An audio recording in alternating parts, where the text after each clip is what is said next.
ലോകത്ത് നൂറുകണക്കിന് ക്രൈസ്തവ വിഭാഗങ്ങളുണ്ട്, ഉപവിഭാഗങ്ങളുണ്ട്. പെന്തക്കോസ്ത് സഭകളിൽ തന്നെ ചെറിയ ചില ഉപദേശപരമായ വ്യതിയാനതകളുടെ പേരിൽ വ്യത്യസ്ത വീക്ഷണം പുലർത്തുന്ന ആളുകളുണ്ട്. രാത്രിയിൽ മാത്രം തിരുമേശ നടത്തണം എന്ന് ശഠിക്കുന്ന അപൂർവം സഭകളുണ്ട്. അതൊക്കെ സ്വാഭാവികമാണ്. പക്ഷെ ഒരു സഭയും ബൈബിള് തങ്ങളുടേതല്ല എന്ന് പറയാറില്ല. ഒരു ക്രൈസ്തവ സഭയും ബൈബിളിൻ്റെ പരിശുദ്ധി അതേ വിധത്തിൽ സൂക്ഷിക്കണമെന്നും എല്ലാവരും അതിൻ്റെ വക്താക്കളാണെന്നും ഒരു അവകാശവാദം സകല ക്രൈസ്തവ സഭകളും പറയാറുണ്ട്. ഞങ്ങളാണ് ബൈബിൾ കൃത്യമായി പഠിപ്പിക്കുന്നത് എന്ന് എല്ലാ ക്രൈസ്തവരും പറയാറുണ്ട്. ഇനി വേറെ ചിലർ പറയുന്നത് ബൈബിൾ ഞങ്ങളാണ് തന്നത്, പെന്തക്കോസ്തുകാരൊക്കെ അത് വ്യാഖ്യാനിക്കാൻ നിങ്ങൾ ആരാണ് എന്ന് ചോദിക്കുന്ന ബാലിശമായ ചോദ്യമുണ്ട്. ബൈബിൾ തന്നത് ഒരു സഭയല്ല, ഇത് ദൈവത്തിൻ്റെ വചനമാണ്. ഹല്ലേലൂയ. ബൈബിൾ വായിക്കാനുള്ള അവകാശം ആരുടെയും ഔദാര്യമല്ല, ഇത് കൃപ കൊണ്ടാണ്. Price the Lord. ഹല്ലേലൂയ. ഏതായാലും മനഃപൂർവ്വം ബൈബിളിൽ ഏതെങ്കിലും തരത്തിൽ തിരുത്തൽ വരുത്താൻ ശ്രമിച്ച രണ്ട് വിഭാഗം ആളുകളെ ഉള്ളൂ. അവരെ പേരങ്ങ് പറഞ്ഞു വിടാം. ഒന്ന്, നമ്മളുടെ ഈ ശമര്യക്കാരാണ്. ശമര്യക്കാർ ബൈബിളിൽ ഗുരുതരമായ തിരുത്തൽ വരുത്താൻ ശ്രമിച്ചു, പക്ഷേ അത് പരാജയപ്പെട്ടുപോയി. അത് നമ്മുടെ ചർച്ചയ്ക്ക് ഇപ്പോൾ ആധാരമല്ലാത്തത് കൊണ്ട് ഞാനത് വിടുന്നു. രണ്ടാമതായി, നമ്മുടെ സമകാലീനരായ ചിലർ ഈ ബൈബിളിൽ തിരുത്തൽ വരുത്തിയിട്ടുണ്ട്. അത് മറ്റാരുമല്ല, റസൽ മതം എന്ന് വിവക്ഷിക്കുന്ന 1786 ആ കാലയളവിൽ മുതൽ ഇങ്ങോട്ട് 1914 1976 ഒക്കെയായി വികാസം പ്രാപിച്ച്, നൂറ്റാണ്ടുകൾ കൊണ്ട് വികാസം പ്രാപിച്ച യാഹ്വേ വിറ്റ്നസ്, യഹോവയുടെ സാക്ഷികൾ എന്നറിയപ്പെടുന്ന ഒരു സമൂഹത്തിൻ്റെ ബൈബിള് നമ്മുടെ ബൈബിളുമായി വ്യത്യാസമുണ്ട്. ആ വ്യത്യാസം തുറന്നു പറയേണ്ട ഒരു കാര്യമുണ്ട്. അവർ മാത്രമാണ് പരിഭാഷയിൽ എന്തെങ്കിലും ഒന്ന് സ്വന്തം നിലയിൽ എഴുതാൻ ശ്രമിച്ചവർ. അതൊന്ന് മനസ്സിലാക്കണം. അത് ഞാൻ അവരെ മോശക്കാരാക്കുകയല്ല. അവരങ്ങനെ ചെയ്തു എന്ന് പറയുന്നത് മോശമായ കാര്യമല്ലല്ലോ. അങ്ങനെയാണ്. ആ ചെയ്യുന്നതാണോ മോശം, ചെയ്തു എന്ന് പറയുന്നതാണോ എന്ന് നിങ്ങൾ പരിശോധിക്കുക. ഏതായാലും അത് ഞാൻ വിശദീകരിച്ചോളാം, ക്രമേണ വിശദീകരിച്ചോളാം. ശ്രദ്ധിക്കണം. ആദ്യം നമുക്ക് അവരെന്താണ് ഇത് ഇങ്ങനെ വിശദീകരിച്ച് മാറ്റാൻ കാരണമെന്നതിൻ്റെ ഒരു കാരണം പഠിക്കണമല്ലോ. മനസ്സിലാകാതെ വന്നപ്പോൾ ചെയ്തൊരു പണിയാണ് അത്. അതിലും വലിയ പൊല്ലാപ്പായി. എൻ്റെ കാരണം, ഒരു ഭാഗം തങ്ങളുടെ ഇഷ്ടത്തിന് വരുന്നില്ലെന്ന് കണ്ടാൽ തോന്നും വണ്ണം അതിനെ പരിഭാഷപ്പെടുത്തി വച്ചാൽ അതിലും വലിയ ചോദ്യങ്ങൾ അപ്പുറത്തുയരും, പരിഹരിക്കാൻ പറ്റാവരും. കാരണം ഇത് ദൈവത്തിൻ്റെ വചനമാണ്. ഇത് മാനുഷിക കൈകടത്തലുകൾക്ക് വിധേയമാകാൻ കഴിയാത്ത ഗ്രന്ഥമാണ്. ആര് ശ്രമിച്ചിട്ടും അതിൻ്റെ ഉള്ളടക്കത്തിൻ്റെ മഹിമയെ നശിപ്പിക്കാനാവാത്തതാണ്. പണ്ട് ക്രിസ്തുവിന് 303 വർഷത്തിന് ശേഷം AD 303 റോം ഭരിച്ചിരുന്ന ഒരു ചക്രവർത്തി ഉണ്ടായിരുന്നു. അയാളുടെ പേര് ഡയോക്ലീഷ്യൻ എന്നായിരുന്നു. ഈ ഡയോക്ലീഷ്യൻ ചെയ്ത ഒരു കാര്യം, അന്നത്തെ ക്രൈസ്തവ സഭ അവരുടെ ആരാധനായിടങ്ങളിൽ ബൈബിൾ വായിക്കുന്നു എന്നറിഞ്ഞു. ഇന്ന് എൻ്റെയും നിങ്ങളുടെയും പക്കലിരിക്കുന്ന തരത്തിലുള്ള പ്രിൻ്റ് ചെയ്ത വഴികളൊന്നുമല്ല. മൃഗത്തിൻ്റെ തോലുകൾ സംസ്കരിച്ച്, പാപ്പിറസ് ചെടിയുടെ പൾപ്പ് സംസ്കരിച്ച്, മറ്റു പല ലിഖിത ഫോർമാറ്റുകളിൽ രേഖപ്പെടുത്തിയ ബൈബിളുകളാണെന്ന് പ്രചാരത്തിലിരുന്നത്. ഡയോക്ലീഷ്യൻ ഉത്തരവിട്ടു. 303 ഒരു ഫെബ്രുവരി മാസം 28-ാം തീയതി പ്രഭാതത്തിൽ റോമൻ സാമ്രാജ്യത്തിൻ്റെ എല്ലാ മേഖലകളിലും പെരുമ്പറയടിച്ച് വിളംബരം മുഴക്കി രാജാവ് ചക്രവർത്തി ഉത്തരവിട്ടു, ഒരാളുടെ പക്കലും ഈ ബൈബിളിൻ്റെ പ്രതി ഇരുന്നുകൂടാ. ഒറ്റയാളുടെ പക്കലെങ്കിലും ഈ പുസ്തകം കണ്ടാൽ അവൻ്റെ തല അവനെ ശിരച്ഛേദം ചെയ്യും.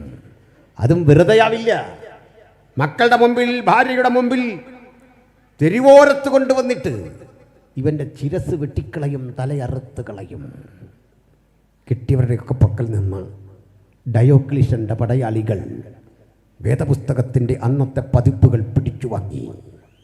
തെരുവോരങ്ങളിൽ അത് അഗ്നിക്കിരയാക്കി. റോമിൻ്റെ പലയിടങ്ങളിലും ആയിരക്കണക്കിനിടങ്ങളിൽ ഈ മൃഗത്തിൻ്റെ തോലുകളിലൊക്കെ എഴുതിയ ബൈബിളിൻ്റെ ആ അനുഗ്രഹിക്കപ്പെട്ട ചുരുളുകൾ തീജ്വാലകൾ ഏറ്റുവാങ്ങി അവ ചാരമായി കൈക്കുമ്പിളിൽ വാരിയെടുത്തു മാറ്റാവുന്ന ഒരു പരിതസ്ഥിതിയിലേക്ക് നീങ്ങുമ്പോൾ ഡയോക്ലീഷ്യൻ ചിന്തിച്ചു, ഭൂമുഖത്തു നിന്ന് ഏതാണ്ടിത് നിഷ്കാസിതമായി വിഭാടനം ചെയ്യപ്പെട്ടു. പക്ഷേ കഷ്ടിച്ച് 2 പതിറ്റാണ്ട് 20 വർഷങ്ങൾക്ക് ശേഷം മറ്റൊരു ചക്രവർത്തി റോമിനെ ഭരിച്ചു, കോൺസ്റ്റന്റൈൻ. മഹാനായ കോൺസ്റ്റന്റൈൻ സുവിശേഷത്താൽ ആകൃഷ്ടനായപ്പോൾ ഒരു വിളംബരമിട്ടു. എന്തായിരുന്നു ആ വിളംബരം?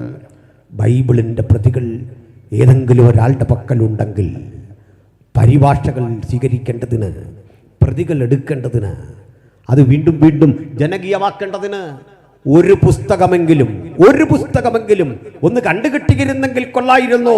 ധൈര്യത്തോടെ ആ പുസ്തകം കൊണ്ടുവരണം. 2 പതിറ്റാണ്ടുകൾ മാത്രമേ ആ താപജ്വാലകളിൽ ഈ ചാരമായി പുസ്തകം കിടക്കാൻ കാലം അനുവദിച്ചുള്ളൂ. അതിനെ കൊണ്ടുവരാൻ ആഹ്വാനം ചെയ്തപ്പോൾ അമ്പരപ്പിക്കുന്ന റിസൾട്ട്. തൊട്ടടുത്ത 48 മണിക്കൂറുകൾ കൊണ്ട് 25,000 പ്രതികൾ, 1-2 25,000 പ്രതികൾ എവിടെയാണ് സൂക്ഷിക്കപ്പെട്ടത്? അന്ന് മരണത്തെ ഭയമില്ലാത്ത ചങ്കുറപ്പുള്ള അനവധി ദൈവഭൃത്യന്മാർ ലോകത്തിന്റെ പലയിടങ്ങളിൽ ഉണ്ടായിരുന്നു. അവർ പുസ്തകത്തെ സൂക്ഷിച്ചത് അവരുടെ അലമാരയിലല്ല, ഹൃദയത്തിൽ ഈ പുസ്തകത്തെ ഏറ്റുവാങ്ങുന്ന 100 കണക്കിന് ക്രിസ്തുവിന്റെ സഹന സമര ഭടന്മാർ ലോകത്തിന്റെ എല്ലായിടത്തും ഉണ്ടായിരുന്നു. മരണത്തെ ഭയമില്ലാതെ ഈ പുസ്തക ചുരുൾ അവർ സൂക്ഷിച്ചു വെച്ചു. അറസ്റ്റ് വരിക്കേണ്ടി വന്നാൽ, ആക്രമണം നേരിടേണ്ടി വന്നാൽ തലകുനിക്കാനാവാത്ത നിശ്ചയദാർഢ്യത്തോടെ അവർ ഈ പുസ്തകത്തിന് വേണ്ടി നിന്നെങ്കിൽ വിശുദ്ധന്മാർ ഒരിക്കലായി ഭരമേൽപ്പിച്ച ഈ അതിവിശുദ്ധ വിശ്വാസത്തിന് വേണ്ടി നെഞ്ചും നെറ്റിയും കൊടുത്ത് നിൽക്കാൻ മനസ്സുള്ളവരെ ഇന്ന് രാത്രി ദൈവം തിരയുന്നു. തങ്ങൾ ഏകാഗ്രചിത്തന്മാർക്ക് തന്നെത്താൻ ബലവാനെന്ന് കാണിക്കേണ്ടതിന് ഊടാടി സഞ്ചരിക്കുന്ന ദൈവത്തിന്റെ കണ്ണുകൾ അവരുടെ മീതെ പതിയുന്നു. ദൈവം നമ്മെക്കൊണ്ട് മഹത്വം വലുതുമായ പ്രവൃത്തികൾ ചെയ്യുന്നു. ആ പ്രവൃത്തിക്ക് നാം നമ്മെ സമർപ്പിക്കുകയേ വേണ്ടൂ. ഹല്ലേലൂയ. അങ്ങനെ ആര് തിരുത്തിയാലും ആര് കത്തിച്ചാലും അങ്ങനൊന്നും തകരാത്ത, നശിക്കാത്ത ഒരതുല്യ കൃതിയാണ് ഞാൻ നിങ്ങളും നെഞ്ചേറ്റിലാളിക്കുന്ന നമ്മുടെ രക്ഷയുടെ മാർഗദർശനമായ നിന്റെ വചനം എൻ്റെ കാലിന് ദീപം, എൻ്റെ പാതയ്ക്ക് പ്രകാശം എന്ന അഭിമാനത്തോടെ പറയുന്ന ഈ ഉത്കൃഷ്ട ഗ്രന്ഥം ഇത് കയ്യിലെന്തിയവരെ പറയട്ടെ. 1-2 പേരല്ല, ജനകോടികൾ ഈ പുസ്തകം കയ്യിലെന്തിയതിന്റെ പേരിൽ സിംഹങ്ങളുടെ മുമ്പിൽ വലിച്ചെറിയപ്പെട്ടിട്ടുണ്ട്, ചുണ്ണാമ്പ് ചൂളകളിൽ മുക്കിക്കൊന്നിട്ടുണ്ട്. ഞാനിന്ന് പ്രസംഗിക്കുന്ന രാത്രിയിലും ഈ പുസ്തകം കയ്യിലെന്തിയ 100 കണക്കിന് ആളുകളെ മതഭ്രാന്തന്മാർ ഛത്തീസ്ഗഡിന്റെ മണ്ണിൽ കത്തിച്ച് ചാമ്പലാക്കുന്നുണ്ട്. അവിടെ ഒന്നും കീഴടങ്ങാത്ത അതിശക്തമായ ഈ പ്രമേയം ഈ രാത്രി ഭയമായി ഞാനും നിങ്ങളും ഈ ഗ്രാമത്തിൽ നിന്ന് ചർച്ച ചെയ്യുമ്പോൾ ഒന്ന് മനസ്സിലാക്കുക. പുല്ലുണങ്ങുന്നു, പൂ വാടുന്നു, ദൈവത്തിന്റെ വചനമോ എന്നേക്കും നിലനിൽക്കുന്നു. ഈ മഹത്തര വചനമാ ഈ രാത്രി നമ്മൾ കേൾക്കാൻ പോകുന്നത്. ഈ വചനം വിശ്വസിക്കുന്നവർക്ക് രോഗശാന്തിയാണ്. ഈ വചനം ഉൾക്കൊള്ളുന്നവർക്ക് ഇതുവരെ സംഭവിച്ച ജീവിത പരാജയങ്ങളിൽ നിന്ന് ഉന്മേഷമാണ്. തോറ്റു തകർന്നു പോയവർക്ക് ഒരു വഴിയുമില്ല എന്ന് ചിന്തിച്ചവർക്ക് ഇതാ പുതുവഴിയായി ഇന്ന് രാത്രി ദൈവത്തിന്റെ വചനം. ഹല്ലേലൂയ. നമുക്ക് ആ വചനത്തെ സ്നേഹിക്കാം, നമുക്ക് ആ വചനത്തെ ഹൃദയത്തിൽ ഉയർത്താം. ഇതിലെ മഹത്തരവും ആധികാരികവുമായ ഒരു ചിന്തയാണ് നമ്മൾ വായിച്ചിട്ടുള്ളത്. ഇനി നമുക്ക് ഇതിൻ്റെ ഉള്ളടക്കത്തിലേക്ക് ഒന്ന് പോകാം. ഈ വചനത്തിൽ ഒരു പ്രശ്നമുണ്ടെന്ന് ഞാൻ പറഞ്ഞു. മാത്തുക്കുട്ടി അനങ്ങി അവിടെ ഇരുന്നോട്ടെ. മാത്തുക്കുട്ടി എന്നല്ല എൻ്റെ പേര്. മാത്തുക്കുട്ടിയല്ലേ നീ? അത് നീയാണോ മാത്തുക്കുട്ടി? ആരാ ഈ മാത്തുക്കുട്ടി എന്ന് പറഞ്ഞ ആളാരാ? നീയാണോ? ഇവനാണോ? ആരാണല്ലേ അനങ്ങായിരുന്നു? ഞാൻ വന്നപ്പോൾ മുതലൊരു കാര്യം പ്ലാനിട്ടാ. എന്താണെന്നറിയോ? നിങ്ങൾ 2 ആൾ ഇവിടെ മഹാപ്രശ്നം ഉണ്ടാക്കുമെന്ന് എനിക്ക് അവിടെ നിന്ന് പോരുമ്പോഴേ മനസ്സിലായി. വീട്ടിൽ നിന്ന് വരുമ്പോഴേ ഞാൻ എല്ലാം ബന്ധിച്ച് പ്രാർത്ഥിച്ചാ വന്നത്. എൻ്റെ ഇപ്പോൾ കുഞ്ഞ് ഡീസൻ്റായി, അതൊക്കെ പോയി. പ്രാർത്ഥന ഏറ്റവും അമ്മമാർ ഡീസൻ്റായി. ഇനിയൊരു കാര്യമുണ്ട്, വേറൊരു ക്രമീകരണമുണ്ട്. ഇനി എങ്ങാനും ഈ ഫ്രണ്ടിലിരുന്ന് അലസത കാണിച്ചാൽ, എന്തെങ്കിലും വിക്രിയ കാണിച്ചാൽ, ഇവളുമാരിൽ ഒരാളെ കൊണ്ട് നിന്നെ കെട്ടിക്കും. അതിനാ വെള്ളം ഉടുപ്പിട്ട് അങ്കിൾ വന്ന്. മനസ്സിലായോ? എന്തിനാണെന്നറിയോ? തെറ്റ് ചെയ്യുന്നവർക്കുള്ള ശിക്ഷ കല്യാണം. ഈ പ്രസാദങ്ങളിലൂടെയൊക്കെ ചോദിച്ച് അനുഭവിക്കുന്നവരുടെ ബുദ്ധിമുട്ട് എന്നാണ്? പിടികിട്ടിയോ? അത് അനുഭവിക്കണം. ജീവപര്യന്തം തടവിനേക്കാൾ ചിലത് ഏറ്റുപോയി കഴിഞ്ഞുണ്ടല്ലോ, അത് ഇണങ്ങിയ കേസാണ്. അതുകൊണ്ട് കുടുംബഭാരം ചുമക്കാൻ ആഗ്രഹമുണ്ടോ ഇപ്പോഴേ? ഇല്ലല്ലോ. അനങ്ങായിരി അവിടെ. നിങ്ങളോടാണ് പറഞ്ഞു, ഇങ്ങോട്ട് ശ്രദ്ധിച്ചിരിക്കില്ല, പറഞ്ഞു കേട്ടല്ലോ.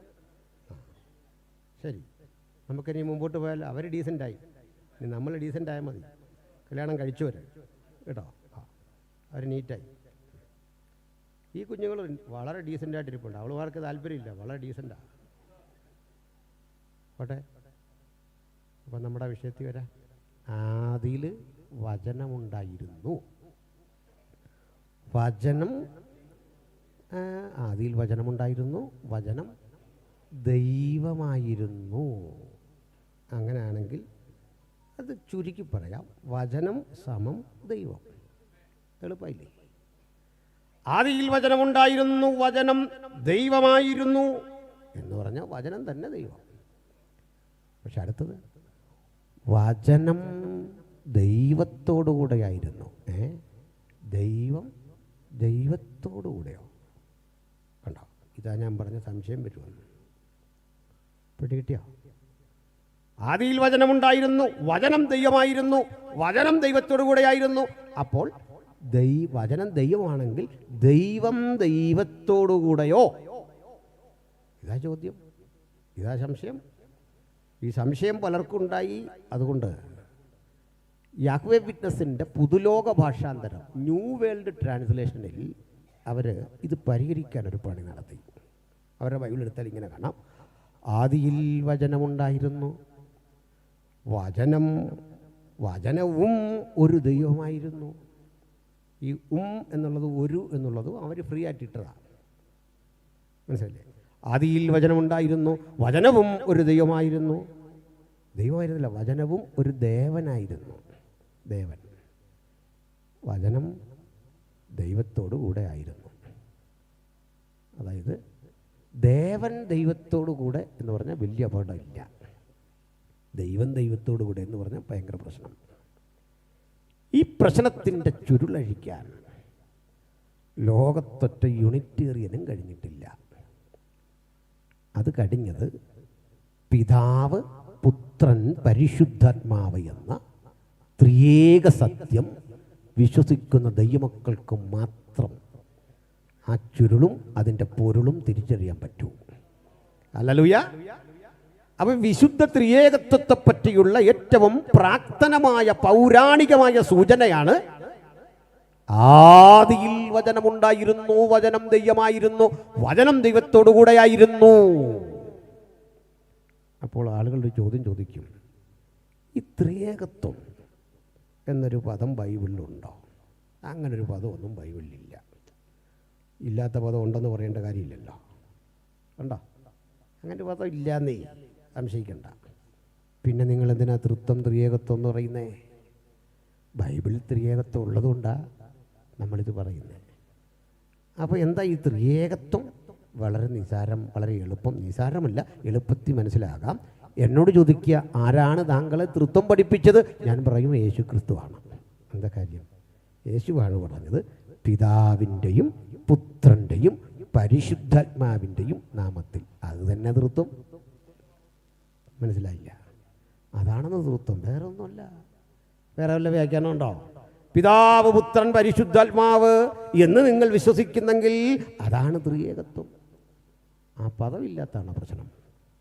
ഇനി ബൈബിളിൽ ഇല്ലാത്തതും ക്രൈസ്തവ വിശ്വസിക്കുന്നതുമായ ചില പദങ്ങൾ ഞാൻ അങ്ങോട്ട് പറയാം. തിരുവത്താഴം ബൈബിളിലില്ല. സർവവ്യാപി ബൈബിളിലില്ല. ദൈവം സർവവ്യാപിയാണെന്ന് ബൈബിളിലില്ലെന്ന്. മനസ്സിലായോ? ഇനിയും പറയാം, ഉൽപ്രാപണം ബൈബിളിലില്ല. തത്തുല്യ പദങ്ങളൊക്കെ ഉണ്ട്. ഇനി എല്ലാത്തിലുപരി ബൈബിളിനെ ബൈബിളെന്ന് വിളിച്ചു തുടങ്ങിയതേ 1382 ശേഷമാണ്. മനസ്സിലായില്ലേ? ബൈബിളിന് ബൈബിളെന്ന് പേരിട്ടത് ഇംഗ്ലണ്ടുകാരനായ ജോൺ വിക്ലിഫാണ്. ബൈബിളിലെങ്ങും ബൈബിളെന്നില്ല. ഞാനിത് പറഞ്ഞപ്പോൾ ഒരു മാനൻ എന്നോട് പറഞ്ഞു, ബൈബിളിൽ ഞാൻ ബൈബിളെന്ന് കാണിച്ചു തരാമല്ലോ. കാണിക്കുക. പുള്ളി 1-ാമത്തെ പേജ് എടുത്ത് തുറന്ന് കാണിച്ചു തന്നു. ഇതേ കിടക്കുന്നു. ഞാൻ പറഞ്ഞു, ഞാൻ വേറൊരു പേര് കാണിച്ചു തരാം, മഹാത്മാഗാന്ധി. അതേ പേജിൽ തന്നെ ഉണ്ട്. മഹാത്മാഗാന്ധിയുടെ പേര് ബൈബിളിലുണ്ട്, സംശയിക്കേണ്ട. Bible society of India, Mahatma Gandhi road, Bangalore. കണ്ടില്ലേ? ഇതുപോലെയുള്ളൂ. അപ്പോൾ ബൈബിളിൻ്റെ ചരിത്രം പലർക്കും അറിയില്ല. അത് ഗ്രഹിക്കാതെ ഇതിലെങ്ങനെ ഈ പദങ്ങൾ വന്നു എന്നറിയില്ല. ഇതൊന്നും ഗ്രഹിക്കാതെ ചുമ്മാ അതും ഇതും വിളിച്ചു പറയരുതേ. അപ്പോൾ ട്രിനിറ്റി ബൈബിളിൻ്റെ പ്രാർത്ഥന ഘട്ടം മുതലുണ്ട്, ഓൾഡ് ടെസ്റ്റമെൻറ്റ് മുതലുണ്ട്. ഞാനത് എൻ്റെ വിഷയം എന്ന ട്രിനിറ്റി അല്ല, ആ വഴിക്കൊന്ന് വരേണ്ടി വരും. അതുകൊണ്ട് സ്വാഭാവികമായി സൂചിപ്പിച്ചതാണ്. അപ്പോഴിവിടെ ഈ ഉള്ളടക്കത്തിലേക്ക് നേരെ കിടക്കണം.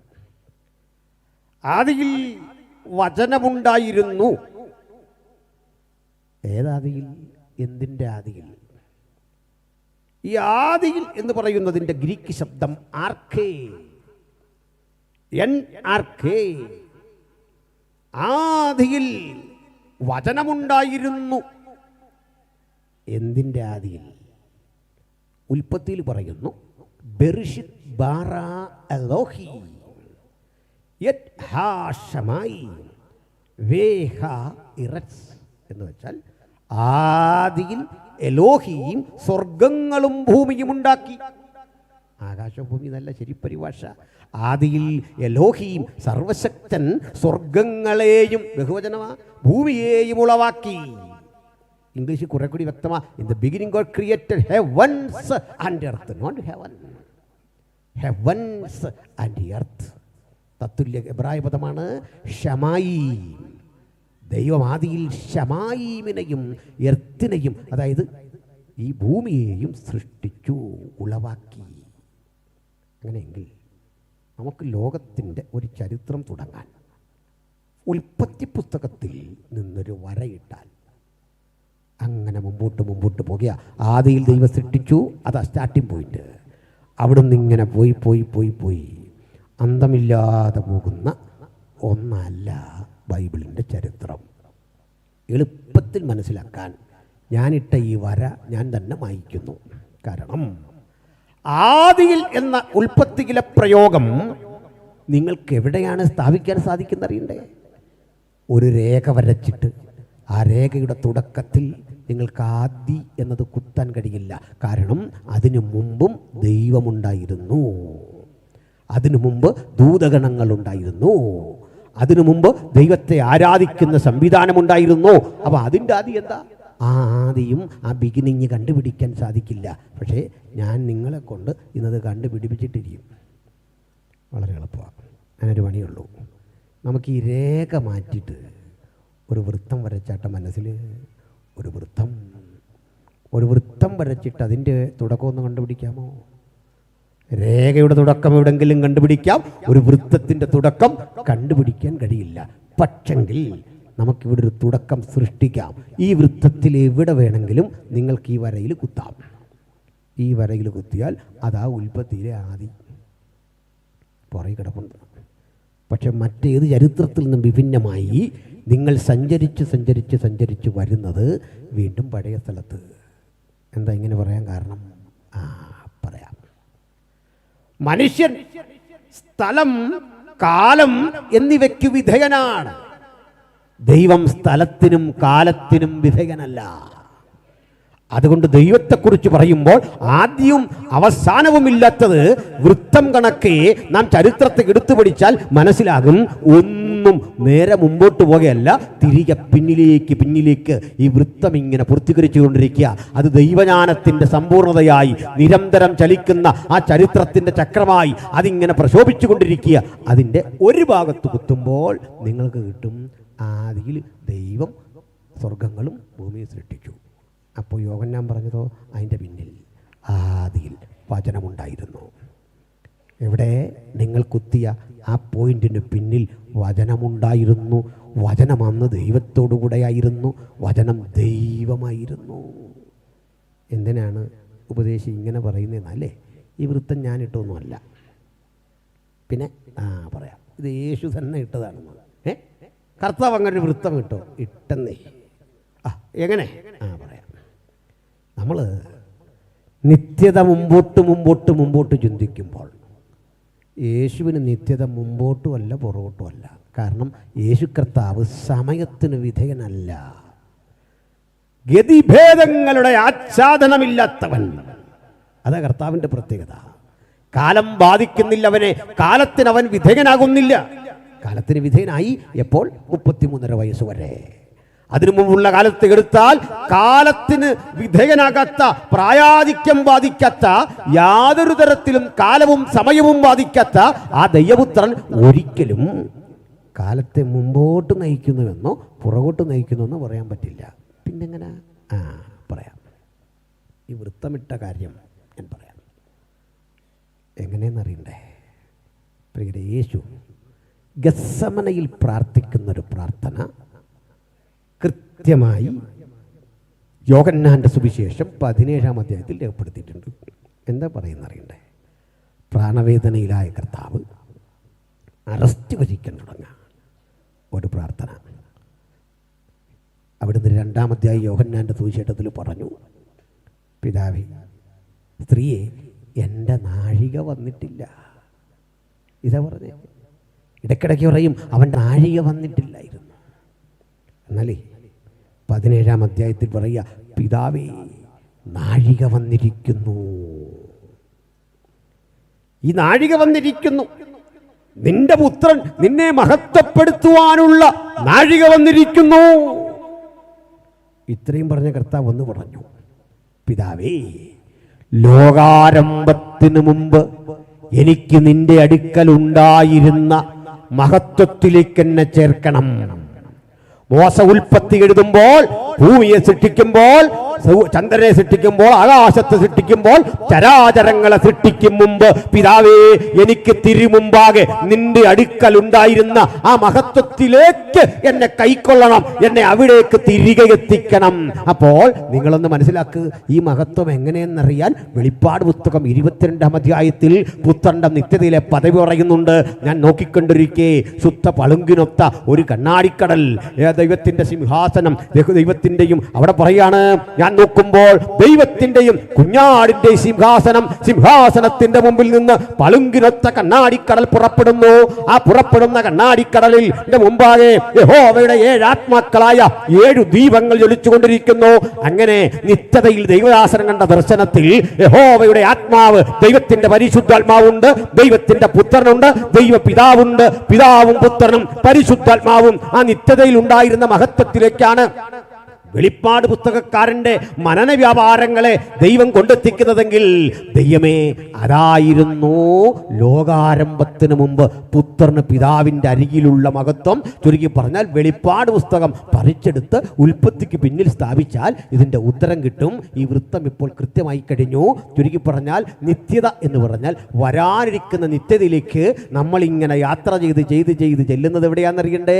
ഉൽപ്പത്തിക്ക് പിന്നിൽ ദൈവപുത്രൻ മഹത്വത്തിൽ പിതാവിനോടൊപ്പം വസിച്ച ആ മനോഹാരിതയിലേക്കാണ് നമ്മൾ യാത്ര ചെയ്ത് ചെല്ലുന്നത്. പഠന സൗകര്യാർത്ഥം നമ്മൾ പറയും പൗരാണിക നിത്യത, വരാനിരിക്കുന്ന നിത്യത എന്നൊക്കെ പറയുമെങ്കിലും വാസ്തവത്തിൽ നിത്യത ഒന്ന് മാത്രമേ ഉള്ളൂ. ആ നിത്യതയിലേക്ക് നമ്മൾ ഇങ്ങനെ തിരികെ ചെല്ലും. ആ കാലഘട്ടത്തിൽ ദൈവപിതാവും ദൈവപുത്രനും ദൈവപരിശുദ്ധാത്മാവും ഒന്നിച്ചുള്ള മനോഹരമായ മഹത്വപൂർണമായ ഒരു സന്ദർഭം. അവിടെ ദൂതഗണങ്ങളിൽ ഒരു പറ്റം ഈ ആരാധനയുടെ രംഗം കണ്ടു, ആ മഹത്വം കണ്ടു. ദൂതഗണങ്ങൾ പല ടൈപ്പാണ്, ശ്രദ്ധിക്കണം. അതിലൊരു കൂട്ടർ ദൈവമുഖത്തേക്ക് നോക്കി തങ്ങളുടെ വാക്കുകളെ ഉരുവിടുന്നു. ഇങ്ങോട്ട് ശ്രദ്ധിച്ചാട്ടെ, കസേര എടുക്കുന്ന കണ്ടിട്ടില്ലാത്തൊരു നോക്കിയിട്ട് പെട്ടെന്ന് അങ്ങനെയാണ് കണ്ടല്ലോ, എന്നെ ഇങ്ങോട്ട് ശ്രദ്ധിച്ചേ, ഇവിടെ പറയാം ശരിക്കൊന്ന് കാണിക്കണം കേട്ടോ.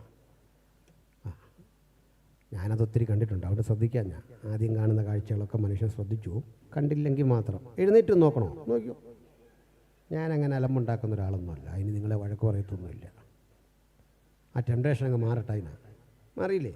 ആ, ഇനി നമുക്ക് തിരിച്ചു വരാം. ഈ ദൂതഗണങ്ങളിലൊരു വട്ടം ദൂതഗണങ്ങളിലൊരു വട്ടം ദൈവത്തെ ആരാധിക്കുന്ന രീതിയുണ്ട്. ദൈവമുഖത്തേക്ക് നോക്കിയിട്ട് അവർ പറയും, അവരുടെ പ്രത്യേകത പറയുന്നുണ്ട്. 6 ചിറകുണ്ടായിരുന്നു, 2 കൊണ്ടവർ മുഖം മൂടി, 2 കൊണ്ട് പാദം മൂടി, 2 കൊണ്ട് പറന്നു. ഒരുത്തനോടൊരുത്തൻ. അത് പലരും ശ്രദ്ധിക്കാറില്ല. ദൈവത്തോടല്ല പറഞ്ഞത്, ഒരുത്തനോട് ഒരുത്തൻ. ഞാൻ ഈ രംഗം മറ്റൊരളവിൽ പറയാം. വെൽ ഡിസിപ്ലിനേറിയനായ ഒരു പ്രിൻസിപ്പൾ വരുന്നു. കുട്ടികൾ വാഗമരത്തിൻ്റെ മുമ്പിൽ കഥ പറഞ്ഞ് നിൽക്കുക. ഈ മാഷിങ്ങോട്ട് വരുമ്പോൾ മാഷിൻ്റെ സാന്നിധ്യം അടുത്തേക്കടുത്തേക്ക് വരുമ്പോൾ ആദ്യം കണ്ട പുള്ളി ഈ ബുക്ക് കൊണ്ട് മുഖം മറച്ചിട്ട് കൂട്ടുകാരനോട് അല്ലെങ്കിൽ ഫ്രണ്ടിൻ്റെ അടുത്ത് കൂട്ടുകാരോട് പറയുക, സാർ വരുന്നു, സാർ വരുന്നു, സാർ വരുന്നു. ഇതേ വിധത്തിൽ ഇവർ ഒരുത്തനോടൊരുത്തൻ ദൈവത്തിൻ്റെ പരിശുദ്ധി കണ്ടിട്ട് 3 ആവർത്തി പറയും, പരിശുദ്ധൻ, പരിശുദ്ധൻ, പരിശുദ്ധൻ. അവിടെ ഒരു പോസ് അല്ലെങ്കിൽ ഒരു നിമിഷം നിർത്തിയിട്ട് ഈ താളം ആവർത്തിക്കും.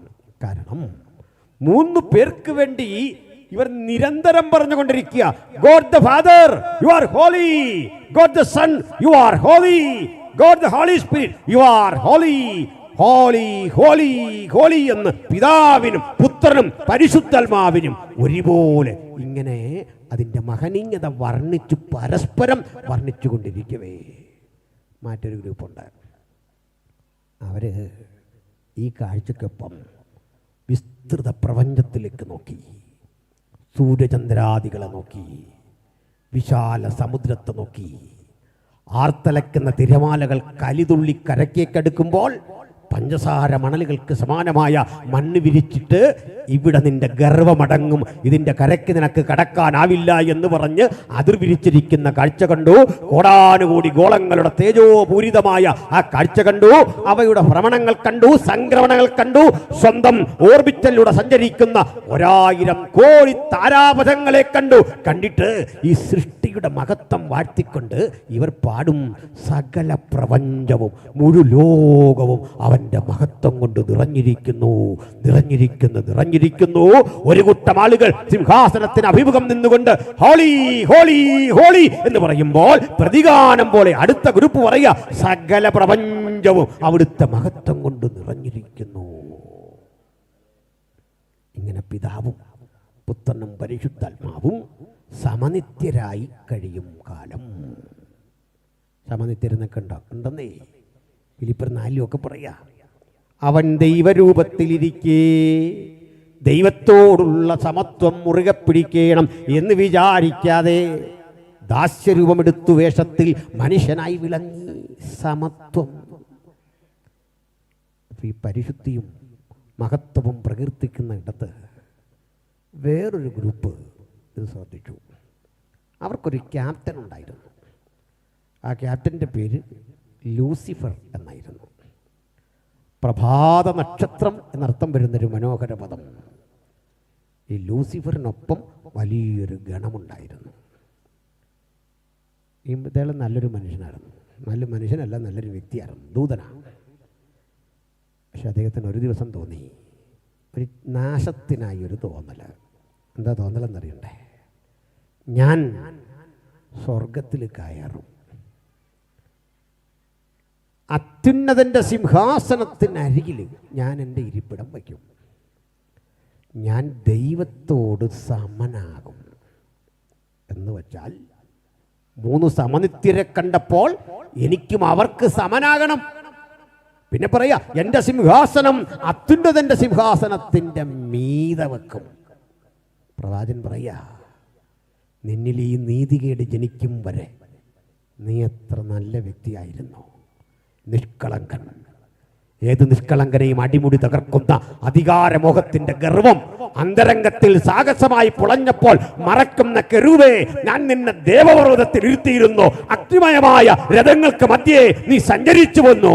നിന്നെ തീർത്ത നാളിൽ നിന്നിലുള്ള തടങ്ങളുടെയും കൂടുകളുടെയും പണി പൊന്നുകൊണ്ടുള്ളതായിരുന്നു.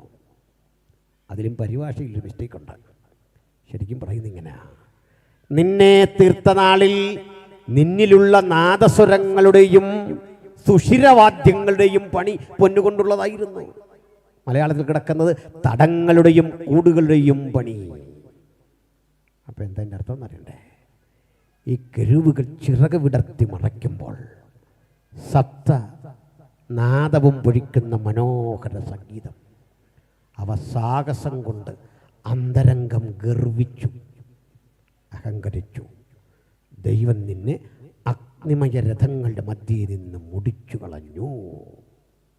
ഈ പരിതാപകരമായ പാപത്തിൻ്റെ ശക്തി പ്രപഞ്ചം കണ്ടപ്പോൾ ചരിത്രത്തിൽ ആദ്യം തിന്മയുടെ ശക്തി ഉടലെടുത്തു. തിന്മയായി അതിനെ സൃഷ്ടിച്ചതല്ല, തിന്മ തിരഞ്ഞെടുത്തു. തിന്മയുടെ വഴിത്താരയിലൂടെ അവർ സഞ്ചരിച്ചു. ആ സഞ്ചാരം തുടർന്നു. മടങ്ങിവരവിന് വഴിയില്ലാതെ ആ സഞ്ചാരപഥങ്ങളിലൂടെ അവർ സഞ്ചരിച്ചു കൊണ്ടിരിക്കേ ഈ തകർന്നു പോകുന്ന പ്രപഞ്ചത്തിൻ്റെ വീണ്ടെടുപ്പിന് കാത്തിരിക്കുന്ന ദൈവത്തോട് പുത്രൻ പറഞ്ഞു, പിതാവേ, അടിയനെ അയക്കണം. അടിയനിതാ. ആ വാക്കാണ് മനുഷ്യരാശിയുടെ രക്ഷയ്ക്ക് കാരണമായി തീർന്നത്. ആ ശബ്ദത്തിന് വില കൊടുക്കാനാ നമ്മൾ ഇന്നിവിടെ വന്നേ. ആ കാത്തിരിപ്പ് വൃഥാവായില്ല. ദൈവം തൻ്റെ പുത്രനോട് അരുളി ചെയ്തു, ഈ പ്രപഞ്ചത്തിലേക്ക് വരാൻ, ഭൂമിയിലേക്ക് വരാൻ. അങ്ങനെ ദൈവപുത്രൻ ജഡമെടുത്ത് നമ്മുടെ ഇടയിൽ പാർത്തു. അപ്പോൾ ദൈവപുത്രൻ ജഡമെടുക്കും വരെ പിതാവിനോടുള്ള സമത്വം മുറുകെ പിടിച്ചിരിക്കുകയും ജഡമെടുക്കാൻ തയ്യാറായി ഈ ഭൂമിയിലേക്ക് വന്നപ്പോൾ തൻ്റെ സൃഷ്ടിയായ കന്യാമറിയമിൻ്റെ ഉദരത്തിൽ താൻ വീണ്ടും ഉരുവായി വന്നു. ഒരു സിക്താണ്ഡമായി വീണ്ടും ഉരുവായി വന്നു. ഈ അത്ഭുത പ്രക്രിയയുടെ വിളംബരമാ സുവിശേഷം. അല്ലാതെ യേശു എന്നെ നിങ്ങളെയും പോലെ മനുഷ്യനല്ല. യേശു സൃഷ്ടിയല്ല. യേശു സൃഷ്ടിയാണെന്ന് വാദിക്കുന്ന ആളുകൾ എടുത്തു തരുന്നൊരു വചനമുണ്ട്. സദൃശവാക്യം 8:22 മുതൽ വായിക്കുന്ന ആ ഭാഗം വായിക്കുമ്പോൾ ഏതൊരാൾക്കും തോന്നും അത് യേശു സൃഷ്ടിയാണെന്ന് സ്ഥാപിക്കാൻ ഇത്തരം ആളുകൾ തുറന്നെടുക്കുമ്പോൾ ഒരു കാര്യം മനസ്സിലാക്കിക്കൊള്ളണം. അതിങ്ങനെയാ: യഹോവ പണ്ടേ തൻ്റെ വഴികളുടെ ആരംഭമായി എന്നെ സൃഷ്ടിച്ചു. എടുത്തെങ്കിലൊന്ന് വായിച്ചു. സദൃശ്യം 8:22. യേശു പണ്ടേ തൻ്റെ വഴിയുടെ ആരംഭമായി തന്റെ പ്രവൃത്തികളുടെ ആദ്യമായി എന്നെ ഉളവാക്കി. യഹോവ പണ്ടേ തന്റെ വഴിയുടെ ആരംഭമായി തന്റെ പ്രവൃത്തികളുടെ ആദ്യമായി എന്നെ ഉളവാക്കി. ഞാൻ പുരാതനമേ ആദിയിൽ തന്നെ ഭൂമിയുടെ ഉൽപ്പത്തിക്ക് മുമ്പേ നിയമിക്കപ്പെട്ടിരിക്കുന്നു. ആഴങ്ങളില്ലാതിരുന്നപ്പോൾ ഞാൻ ജനിച്ചിരിക്കുന്നു. വെള്ളം നിറഞ്ഞ ഉറവുകൾ ഇല്ലാതിരുന്നപ്പോൾ തന്നെ പർവ്വതങ്ങളെ സ്ഥാപിച്ചതിന് മുൻപേയും കുന്നുകൾക്ക് മുമ്പേ ഞാൻ ജനിച്ചിരിക്കുന്നു. അവൻ ഭൂമിയെയും വയലുകളെയും ഭൂതലത്തിന്റെ പൊടിയുടെ തുകയെയും ഉണ്ടാക്കിയിട്ടില്ലാത്ത സമയത്തു തന്നെ അവൻ ആകാശത്തെ ഉറപ്പിച്ചപ്പോൾ ഞാൻ അവിടെ ഉണ്ടായിരുന്നു.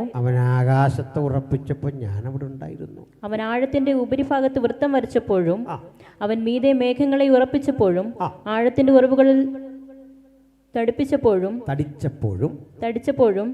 വെള്ളം അതിന്റെ കൽപ്പനയെ അതിക്രമിക്കാതെ വണ്ണം അവൻ സമുദ്രത്തെ അതിര് വച്ചപ്പോഴും ഭൂമിയുടെ അടിസ്ഥാനമിട്ടപ്പോഴും ഞാൻ അവന്റെ അടുക്കൽ ശില്പിയായിരുന്നു. യേശു ആണെന്ന് തോന്നുന്നു അല്ലേ? അങ്ങനെ അങ്ങ് തോന്നിപ്പോവാ. ഈ തോന്നലാ പ്രശ്നം. അതാ മുമ്പും പിമ്പും നോക്കി വായിക്കാത്തതിൻ്റെ പ്രശ്നമാണ്. ആ മോളല്ല നമ്മൾ പൊതുവെ ഇടയ്ക്കൊന്ന് കയറി വായിച്ചിട്ട് നേരാന്ന് തോന്നും. ആപ്ലിക്കേഷൻ എടുക്കാൻ വരട്ടെ. ഇത് യേശുവാണെന്ന് പറഞ്ഞാൽ യേശുവിനെ നാളെ മുതൽ എടി മോളെ കർത്താവെന്ന് വിളിക്കേണ്ടി വരും. എടി മോളെ കർത്താവെന്ന്. കാരണം ഒന്നാം വാക്യം വായിച്ചേ കുഞ്ഞ്. ജ്ഞാനമായവൾ. മതി. എങ്ങനെ? ജ്ഞാനമായവൾ വിളിച്ചു പറയുന്നില്ലയോ? ജ്ഞാനത്തെ ഒരു സ്ത്രീയോട് ഉപമിച്ചിട്ട് ശലോമോൻ ഒരു പാട്ട് പാടുക. ആ ജ്ഞാനത്തെ കൊണ്ട് റേഡിയോ ജ്ഞാനം, നോസിസ്, നോളജ്, ആ ജ്ഞാനമൊരു പാട്ട് പാടുക. ദൈവസൃഷ്ടിയുടെ നിർമ്മിതിയുടെ ആ മാഹാത്മ്യം വെളിപ്പെടുത്താൻ ജ്ഞാനം അവൻ്റെ അരികിൽ ശില്പിയായിരുന്നു. അത് യേശു ക്രിസ്തുവല്ല, യേശു സൃഷ്ടിയാന്ന് പറയാൻ വേണ്ടി ചില വിദ്വാൻമാരുണ്ടാക്കിയിരിക്കുന്ന പരിപാടിയാണ്. യേശു സൃഷ്ടിയല്ല. ഇനി അടുത്ത വാക്യം താഴോട്ട് വായിക്കുമ്പോൾ കാണുന്നു, അവൻ്റെ ഭൂതലത്തിൽ ഞാൻ വിനോദിച്ചു കൊണ്ടിരുന്നു, എൻ്റെ പ്രമോദം മനുഷ്യപുത്രന്മാരുടെ കൂടെയായിരുന്നു. അതിന് മനുഷ്യപുത്രൻ എവിടെയാന്ന് പണ്ടേ ഉണ്ടെങ്കിൽ അപ്പോഴേ ഈ വാദം മുഴുവൻ പൊളിഞ്ഞു പോകും. അപ്പോൾ യേശു ക്രിസ്തുവിനെ കുറിച്ച് മനസ്സിലാക്കണം. യേശു ക്രിസ്തു ഇല്ലാതിരുന്ന കാലമില്ല, ഇല്ലാതിരിക്കുന്ന കാലമില്ല. ദൈവപിതാവ് ഇല്ലാതിരുന്ന കാലമില്ല, ഇല്ലാതിരിക്കുന്ന കാലമില്ല. ദൈവപരിശുദ്ധാത്മാവ് ഇല്ലാതിരുന്ന കാലമില്ല, ഇല്ലാതിരിക്കുന്ന കാലമില്ല. ഇവിടെ പ്രധാന വിഷയത്തിലേക്ക് വന്നില്ല. ഞാൻ വന്ന വഴിക്ക് ഇത്രയൊന്ന് പറഞ്ഞതാണ്, ക്ഷമിക്കണം. അപ്പോഴേ എല്ലാവരും ചോദിക്കുന്നൊരു ചോദ്യമാണ്, പിതാവ് ദൈവം, പുത്രൻ ദൈവം, പരിശുദ്ധാത്മാവ് ദൈവം. അപ്പോൾ ദൈവം എത്ര ഉണ്ട്? ദൈവം എത്ര ഉണ്ട്? ഓരോരുത്തർ ഓരോ ഉദാഹരണം പറയും. ഞങ്ങളെ പഠിപ്പിച്ചൊരു സാറ് പറഞ്ഞു, അത് എളുപ്പമാണ് മനസ്സിലാക്കാൻ. എന്താ അത്? ഞാൻ എൻ്റെ ഭാര്യയ്ക്ക് ഭർത്താവാണ്, എൻ്റെ അപ്പന് ഞാൻ മകനാണ്. അങ്ങനെ കുറേ പറഞ്ഞു വന്നപ്പോൾ ഞാൻ പറഞ്ഞു 3 കാര്യമാണ് പറഞ്ഞു. എൻ്റെ മകന് ഞാൻ അപ്പനാണ്, ഇതുപോലാണ് ട്രിനിറ്റി എന്ന്. ഞാൻ പറഞ്ഞു തീർന്നില്ലല്ലോ. എൻ്റെ അനിയന് ഞാൻ ചേട്ടനാണ്, എൻ്റെ ചേട്ടന് ഞാൻ അനിയനാണ്, എൻ്റെ പെങ്ങൾക്ക് ഞാൻ ബ്രദറാണ്, എൻ്റെ അളിയന് ഞാൻ അളിയനാണ്. ബന്ധം ഒത്തിരി കിടക്കില്ലേ? ഈ തെളിവൊന്നും തെളിവല്ലെന്ന്. മാനുഷികമായ ഇത്തരം തെളിവൊക്കെ ഇവിടെ ഇതുകൊണ്ട് കാര്യമില്ല. ഇനി വേറെ ചില ആളുകൾ പറയുന്നത് പിതാവ് തന്നെയാണ് പുത്രൻ, പുത്രൻ തന്നെയാണ് ട്രിനിറ്റി. അതല്ലേ? അത് ഈ വണ്ണസ് പെന്തക്കോസ്തലില്ലേ, അവരെ പഠിപ്പിക്കില്ല. പിതാവ് തന്നെ പുത്രൻ, പുത്രൻ തന്നെ പരിശുദ്ധാത്മാവ്. ഞങ്ങളിത് വലിയൊരു ചർച്ചയ്ക്ക് വിധേയമാക്കിയൊരു കാലമുണ്ട്. പിതാവ് തന്നെയാണ് പുത്രനെങ്കിൽ പുത്രൻ പ്രാർത്ഥിക്കേണ്ട കാര്യമില്ലെന്ന്. ഞാൻ തന്നെയാണ് പിതാവെങ്കിൽ ഞാനെന്തിനാ പ്രാർത്ഥിക്കുന്നത്? ഒരു മാതൃകയും കാണിക്കേണ്ട കാര്യമില്ല. കാരണം പിതാവിനോട് പ്രാർത്ഥിക്കാൻ ആൾക്കാരോട് പറഞ്ഞു, അങ്ങനെ പ്രത്യക്ഷപ്പെട്ടെങ്കിലേ, പുത്രനോടായിട്ട് ഒരാൾ വന്നെങ്കിലേ, പ്രാർത്ഥന സ്വകാര്യമല്ലേ? പ്രാർത്ഥന സ്വകാര്യമായ ലോകത്ത് പിതാവ് തന്നെയാണ് പുത്രനെങ്കിൽ പിന്നെന്തിനാ പ്രാർത്ഥിക്കുന്നത്? മനസ്സിലായോ? ആ ഡിബേറ്റ് നടക്കുന്ന കാലത്ത് എൻ്റെ മകന് ഒരു കാർട്ടൂണ് വരച്ചു, ഇവരെ ഇത് ബോധ്യപ്പെടുത്താൻ. ആ കാർട്ടൂണിൻ്റെ ഐഡിയൊക്കെ ഞാൻ പറഞ്ഞു കൊടുത്തു. അത് വായിച്ചിട്ട് ഞങ്ങൾ പ്രദർശിപ്പിച്ചു. വണ്ണസ്സുകാരുടെ ക്രിസ്തു ഗെത്സമനയിൽ പ്രാർത്ഥിക്കുന്നു, പിതാവേ ഇത് ഞാനാ എന്ന് വെച്ചാൽ നീ. എന്താ മനസ്സിലായി? ഗെത്സമനയിൽ നിന്ന് പറയുക, പിതാവേ ഇത് നിൻ്റെ പുത്രനാ എന്ന് വെച്ചാൽ നീ തന്നെയാണ്. നടക്കുമോ? നടക്കുമോ? ഇല്ല. 2 ഒരാളാണെന്ന് പറഞ്ഞാലേ അടുത്തൊരു കുഴപ്പം കേട്ടോ. യോഹന്നാൻ 5:22 മോളെ വായിച്ചു. ഒരു കുഴപ്പം ഞാൻ കാണിച്ചു തരാം. 2 ഒരാളല്ല, 2 പേരാ. വായിച്ച് പെട്ടെന്ന് വായിക്കണം. Gospel of John 5:22. എല്ലാവരും പിതാവിനെ ബഹുമാനിക്കുന്നത് പോലെ പുത്രനെയും ബഹുമാനിക്കേണ്ടതിന് പിതാവ് ആരെയും ന്യായം വിധിക്കാതെ, എല്ലാവരും പിതാവിനെ ബഹുമാനിക്കുന്നത് പോലെ പുത്രനെയും ബഹുമാനിക്കേണ്ടതിന് പിതാവ് ആരെയും ന്യായം വിധിക്കാതെ ന്യായവിധി എല്ലാം പുത്രന് കൊടുത്തിരിക്കുന്നു. പിതാവ് ആരെയും ന്യായം വിധിക്കുന്നില്ല. അതെല്ലാം ആർക്ക് കൊടുത്തു? പുത്രന്. 2 ഒരാളാണെങ്കിൽ ഒരേ സമയം ഒരാൾ ഈ 2 ആക്ടിവിറ്റി എങ്ങനെ നടത്തും? പിടിയിട്ടില്ല. ഇപ്പം ഞാൻ പ്രസംഗിക്കുന്നില്ല, എൻ്റെ മോൻ പ്രസംഗിച്ചോളൂ. 2 ഞാനാന്ന് വെച്ചോ.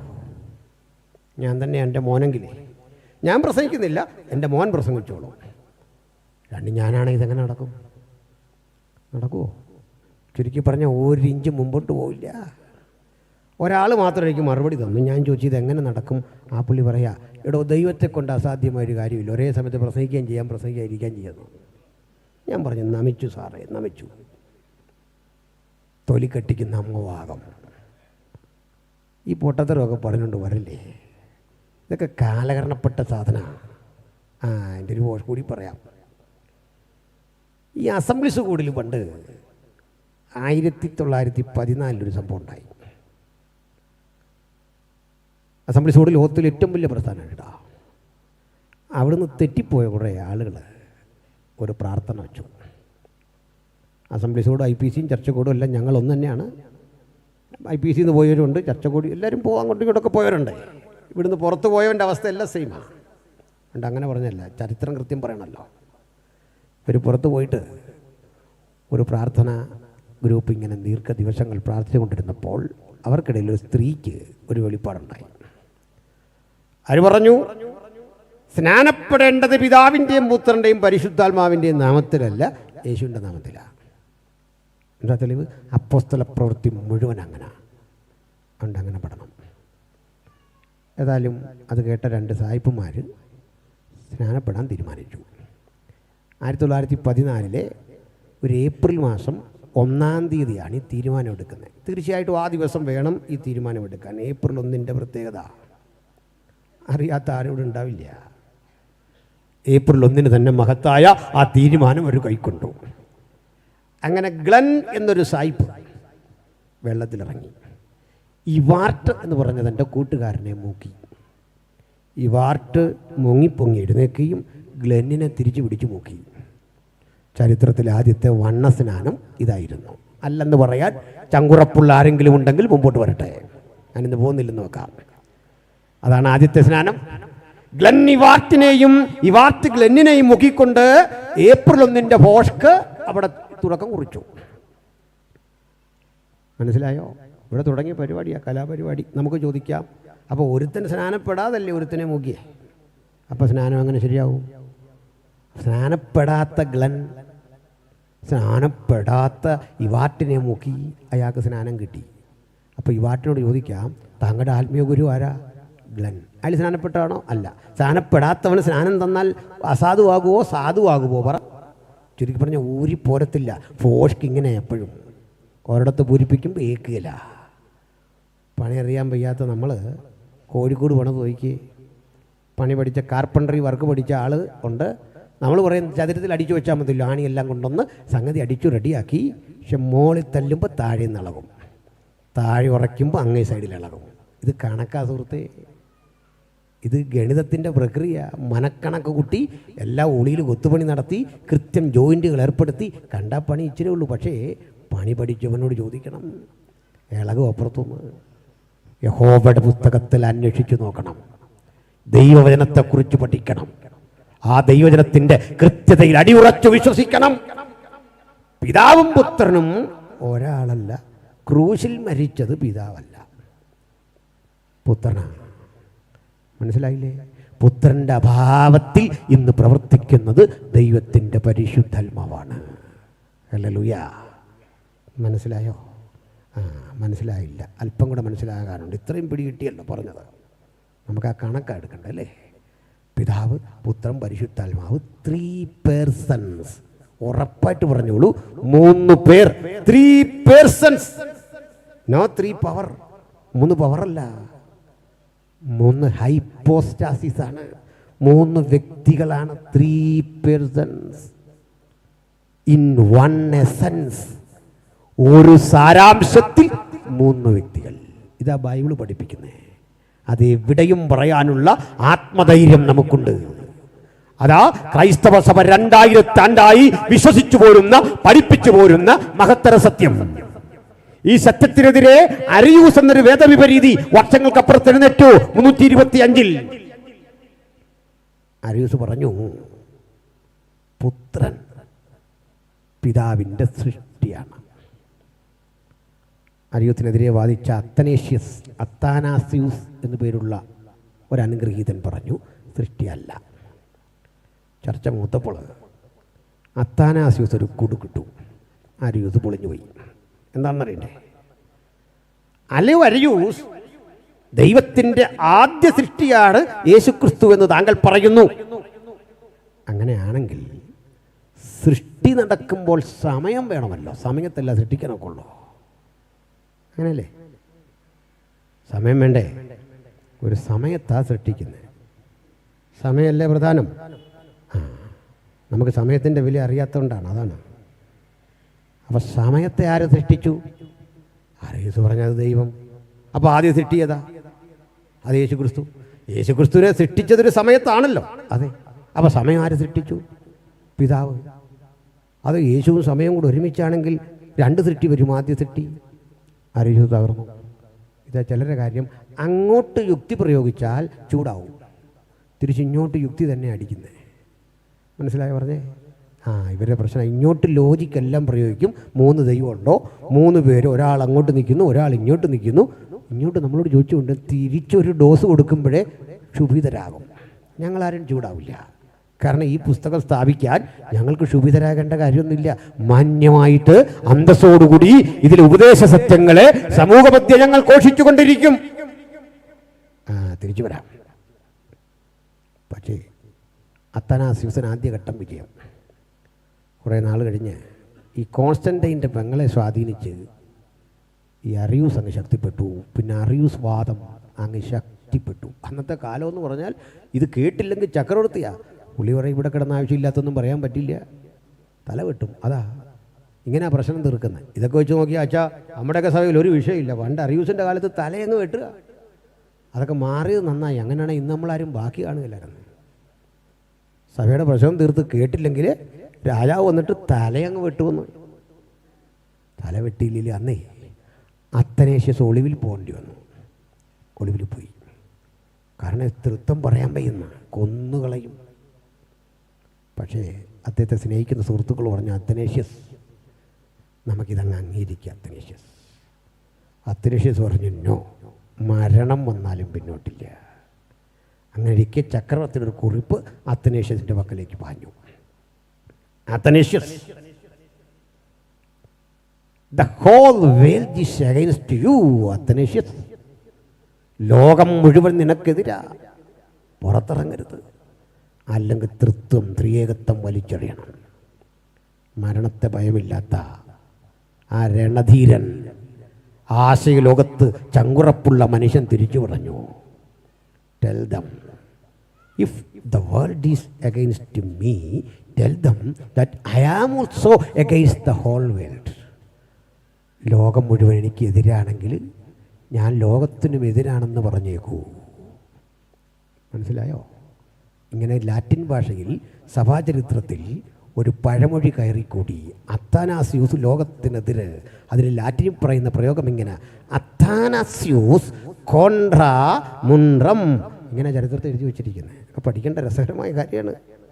അപ്പോൾ തിരിച്ചടുത്ത ഘട്ടം, അത്തനാസ്യൂസിൻ്റെ പ്രസംഗം കേൾക്കാൻ, ഈ ധൈര്യശാലിൻ്റെ പ്രസംഗം കേൾക്കാൻ ആളുകൾ ഓടിക്കൂടി. ചക്രവർത്തിയുടെ വിലക്കുകളെ ലംഘിച്ചുകൊണ്ട്, നിലവിലിരുന്ന വ്യവസ്ഥിതികളെ ലംഘിച്ചുകൊണ്ട്, ഇതാണ് സത്യമെങ്കിൽ ഞങ്ങൾക്കറിയണം. നിങ്ങൾക്കറിയണ്ടേ? അഭൂതപൂർവമായ ആ തിരിച്ചുവരവിൽ അരിയൂസിന്റെ വേദവിപരീതങ്ങൾ ചീട്ടുകൊട്ടാരം പോലെ തകർന്നു. അങ്ങനെ ക്രൈസ്തവ സഭ ഇന്ന് ഈ മഹത്തരമായ സത്യം ഉലകത്തോട് 2000 ആണ്ടായി യേശുക്രിസ്തുവിനാൽ സ്ഥാപിച്ച മത്തായിയുടെ സുവിശേഷം 28:19 മുതൽ രേഖപ്പെടുത്തി വച്ചിരിക്കുന്ന ആ വചനപ്രകാരം പ്രവർത്തിക്കുക. അപ്പോൾ അപ്പോസ്തല പ്രവൃത്തി പറയുന്നു, യേശുവിൻ്റെ നാമത്തിൽ. അത് ശരിയാണോ? അത് ശരിയാന്ന്. എന്താ കാര്യം? പലതരം സ്നാനം ഉണ്ടെന്ന്. അപ്പോൾ യേശു പഠിപ്പിച്ച സ്നാനം ചരിത്രകുതികയായ ലൂക്കോസ് എത്ര നാൾ കഴിഞ്ഞ ഈ സംഭവം നേരിട്ട് കാണുന്ന ആളല്ലെന്ന് മനസ്സിലായില്ലേ? ലൂക്കോസ് പൗലൂസിൻ്റെ ശിഷ്യനാ, മാസിഡോണിയക്കാരൻ. അദ്ദേഹം ചരിത്രത്തിൽ നിന്ന് പാഠം ഉൾക്കൊണ്ട് ചരിത്രം രേഖപ്പെടുത്തുക. ഉദാഹരണം, ഗാന്ധിജിയുടെ ദണ്ഡിയാത്ര, ഉപ്പ് സത്യാഗ്രഹം. അത് ചരിത്രത്തിൽ എഴുതിയാൽ അവിടെ നടന്ന സംഭവമല്ല എഴുതുകയല്ല. ഗാന്ധിജി നേതൃത്വം കൊടുത്തു എന്ന് പറഞ്ഞാൽ ഒറ്റയ്ക്കൊരാളല്ല. ഗാന്ധിജി തന്നെയാണെങ്കിൽ ഉപ്പ് സത്യാഗ്രഹം വിജയിക്കും. ഉപ്പ് തിന്നു പോകും, നമ്മളവിടെ നിന്ന് വിഷമിച്ചു പോകും. ഒത്തിരി ആളുണ്ട്. പക്ഷെ ചരിത്രം എഴുതുമ്പോൾ ഇത്രയും കുറിച്ചാൽ മതി. വിശദാംശം അപ്പുറത്ത് കിടപ്പുണ്ട്. ചരിത്രം എന്ന് പറഞ്ഞാൽ ഡോക്ടറിനല്ല. ഡോക്ടറിന് എവിടെ എഴുതിയിരിക്കുന്നത്? യേശു പറഞ്ഞിട്ടുണ്ട് കൃത്യം.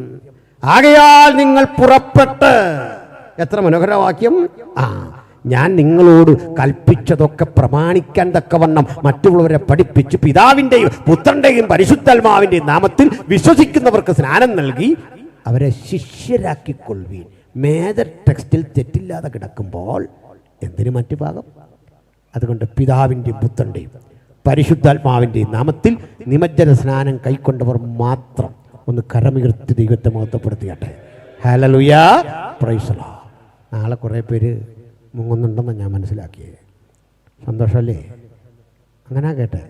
അങ്ങനെയാണെങ്കിൽ ഒരു സാക്ഷ്യത്തിനായിട്ട് അവരും ഒന്ന് കൈവപ്പിക്കേ. നാളെ മുങ്ങാനിരിക്കുന്ന കക്ഷികൾ ആരെങ്കിലുണ്ടോ? നാളെ സ്നാനം ഉണ്ടെന്ന്. അത് കഴിഞ്ഞോ? കഴിഞ്ഞു. ഉണ്ട്. പിന്നെ ഉണ്ട്, സന്തോഷം. നാളെയല്ലേ അടുത്ത ഘട്ടം. പറ്റുവാണെങ്കിൽ ഇന്ന് രാത്രി തന്നെ മുങ്ങിക്കണം. അതാണ് ഈ ക്ലാസ് പഠിപ്പിച്ച് നീട്ടരുത് സ്നാനം. നമ്മൾ ഈ ക്ലാസ് പഠിപ്പിച്ച് ഒരു കോലമാക്കി വെക്കും. ഇത് അനുഭവം ഈ പറയുന്നത്. ക്ഷമിക്കണം ഒരു കാര്യം പറയുന്നതിൽ. ഞാൻ ഒരിടത്ത് പ്രസംഗിച്ചുകൊണ്ടിരിക്കേ സ്നാനത്തിനൊരാഹ്വാനം കൊടുത്തു. തലയാഴ്ച വരെ പള്ളിയിൽ മണി അടിച്ചുകൊണ്ടിരുന്ന കപ്പിയാർ കൈപൊക്കി എനിക്ക് കുറിപ്പ് കിട്ടി. കപ്പിയാരാ പ്രശ്നം രൂക്ഷമാകും. എനിക്ക് മനസ്സിലായി അതിനു മുമ്പ് നമ്മൾ രൂക്ഷമാകണം. ഞാൻ പറഞ്ഞു നാളെ രാവിലെ സ്നാനം. പിന്നെ തന്നെ വെച്ചോക്കിയല്ല, ഞാൻ ഇന്ന് പോകുന്നില്ലെന്ന് പറഞ്ഞു. ഞങ്ങൾ സ്നാനപ്പെടുത്താൻ പോകുമ്പോൾ പള്ളി ഇളകി. സമൂഹം മുഴുവൻ പാറമടക്കുളത്തിന് ചുറ്റും നിന്നു. പക്ഷേ വന്ന പുള്ളി ആണായതുകൊണ്ട് കീഴടങ്ങിയില്ല. പുള്ളി പറഞ്ഞു, ദിസ് ഈസ് മൈ കൺവിക്ഷൻ. ലോകം മൊത്തം എതിർത്താലും മുങ്ങും. പ്രശ്നം രൂക്ഷമായി പുള്ളിയുടെ മക്കൾ പറഞ്ഞു, പപ്പ തിരഞ്ഞെടുത്ത വഴി അദ്ദേഹത്തിൻ്റെ അടിയും പിടിയൊന്നും ഇവിടെ നടക്കുകയില്ല. എൻ്റെ ദേഹത്ത് വാരി ഒഴിക്കാൻ കരിയോയിലും ചാണകമൊക്കെ ആയിട്ട് വഴി നിന്നു. അങ്ങനെ ഒഴിച്ചാലോ ഞങ്ങൾ സന്തോഷത്തോടെ സ്വീകരിക്കുകയുള്ളൂ. പക്ഷെ അതുകൊണ്ട് സ്നാനപ്പെടുത്താതിരുന്നില്ല. പിതാവിൻ്റെയും പുത്രൻ്റെയും പരിശുദ്ധാത്മാവിൻ്റെയും നാമത്തിൽ ഞാൻ അദ്ദേഹത്തിന് സ്നാനം കൊടുത്തു. ഹല്ലേലൂയ. പിരിയാൻ നേരം, ആ സ്ഥലത്തുനിന്ന് പിരിയാൻ നേരം ഞാനും നമ്മളെ വഴിയിൽ തടഞ്ഞ പുരോഹിതനും നല്ല ബന്ധത്തിൽ പിരിഞ്ഞു. നല്ല ബന്ധമായി ഇപ്പോഴും. ഒരു കുഴപ്പമില്ല. ഞങ്ങൾക്ക് ആരോട് പിണക്കം. സ്നേഹിത, യേശു പറഞ്ഞ കാര്യമേ ഞങ്ങൾ നിങ്ങളോട് പറയുന്നുള്ളൂ. സന്ദേശം നിങ്ങൾക്ക് ഇഷ്ടപ്പെടാത്തതിന് പോസ്റ്റ്മാനെ തല്ലിയിട്ട് കാര്യമുണ്ടോ? ടെലഗ്രാം അടിച്ചപ്പോൾ നിങ്ങൾക്ക് ഇഷ്ടമില്ലാത്ത വാർത്ത വന്നു, പോസ്റ്റ്മാൻ എന്ത് പിഴച്ചു? അയാളുടെ കുറ്റമല്ല, അയാളുടെ തെറ്റല്ല. ഇതാണ് സത്യം. അപ്പം നമുക്ക് യേശുക്രിസ്തുവിൻ്റെ പൂർവ്വമഹത്വം ഞാനെന്ന് പറഞ്ഞതേ ഉള്ളൂ. ജഡമെടുത്ത് ആ മഹത്വം നമ്മുടെ മുമ്പിൽ പ്രത്യക്ഷപ്പെട്ട വഴികൾ തുടർന്ന് നമ്മൾ പറയും. പക്ഷെ അതിന് മുമ്പ് നമുക്ക് സ്വോത്ര കാഴ്ച എടുക്കണം. സന്തോഷമാണോ? അത് കാണട്ടെ, എന്നിട്ട് നമുക്ക് ആ മഹത്വത്തെ പറ്റി പറയാൻ. പോരട്ടെ ഇങ്ങോട്ട്, ബാക്കി പിന്നെ കാണാം. ഞാൻ എൻ്റെ മേഖല ഉപദേശപരമായ വസ്തുതകളിൽ ഊന്നി സംസാരിക്കുക എന്നതാണ്. അതിന് പരിഭവം തോന്നിയിട്ടൊന്നും കാര്യമില്ല. എൻ്റെ ജോലിയാണ് കർത്താവ് തന്നിട്ടുള്ളത്. മാത്രമല്ല, ചിലർക്കെങ്കിലും ഇതേപ്പറ്റി ഞാൻ പറഞ്ഞതിൽ എന്തെങ്കിലും പ്രശ്നമുണ്ടെങ്കിൽ നിങ്ങൾ ഒരു മനുഷ്യരോടും ബന്ധപ്പെടേണ്ട.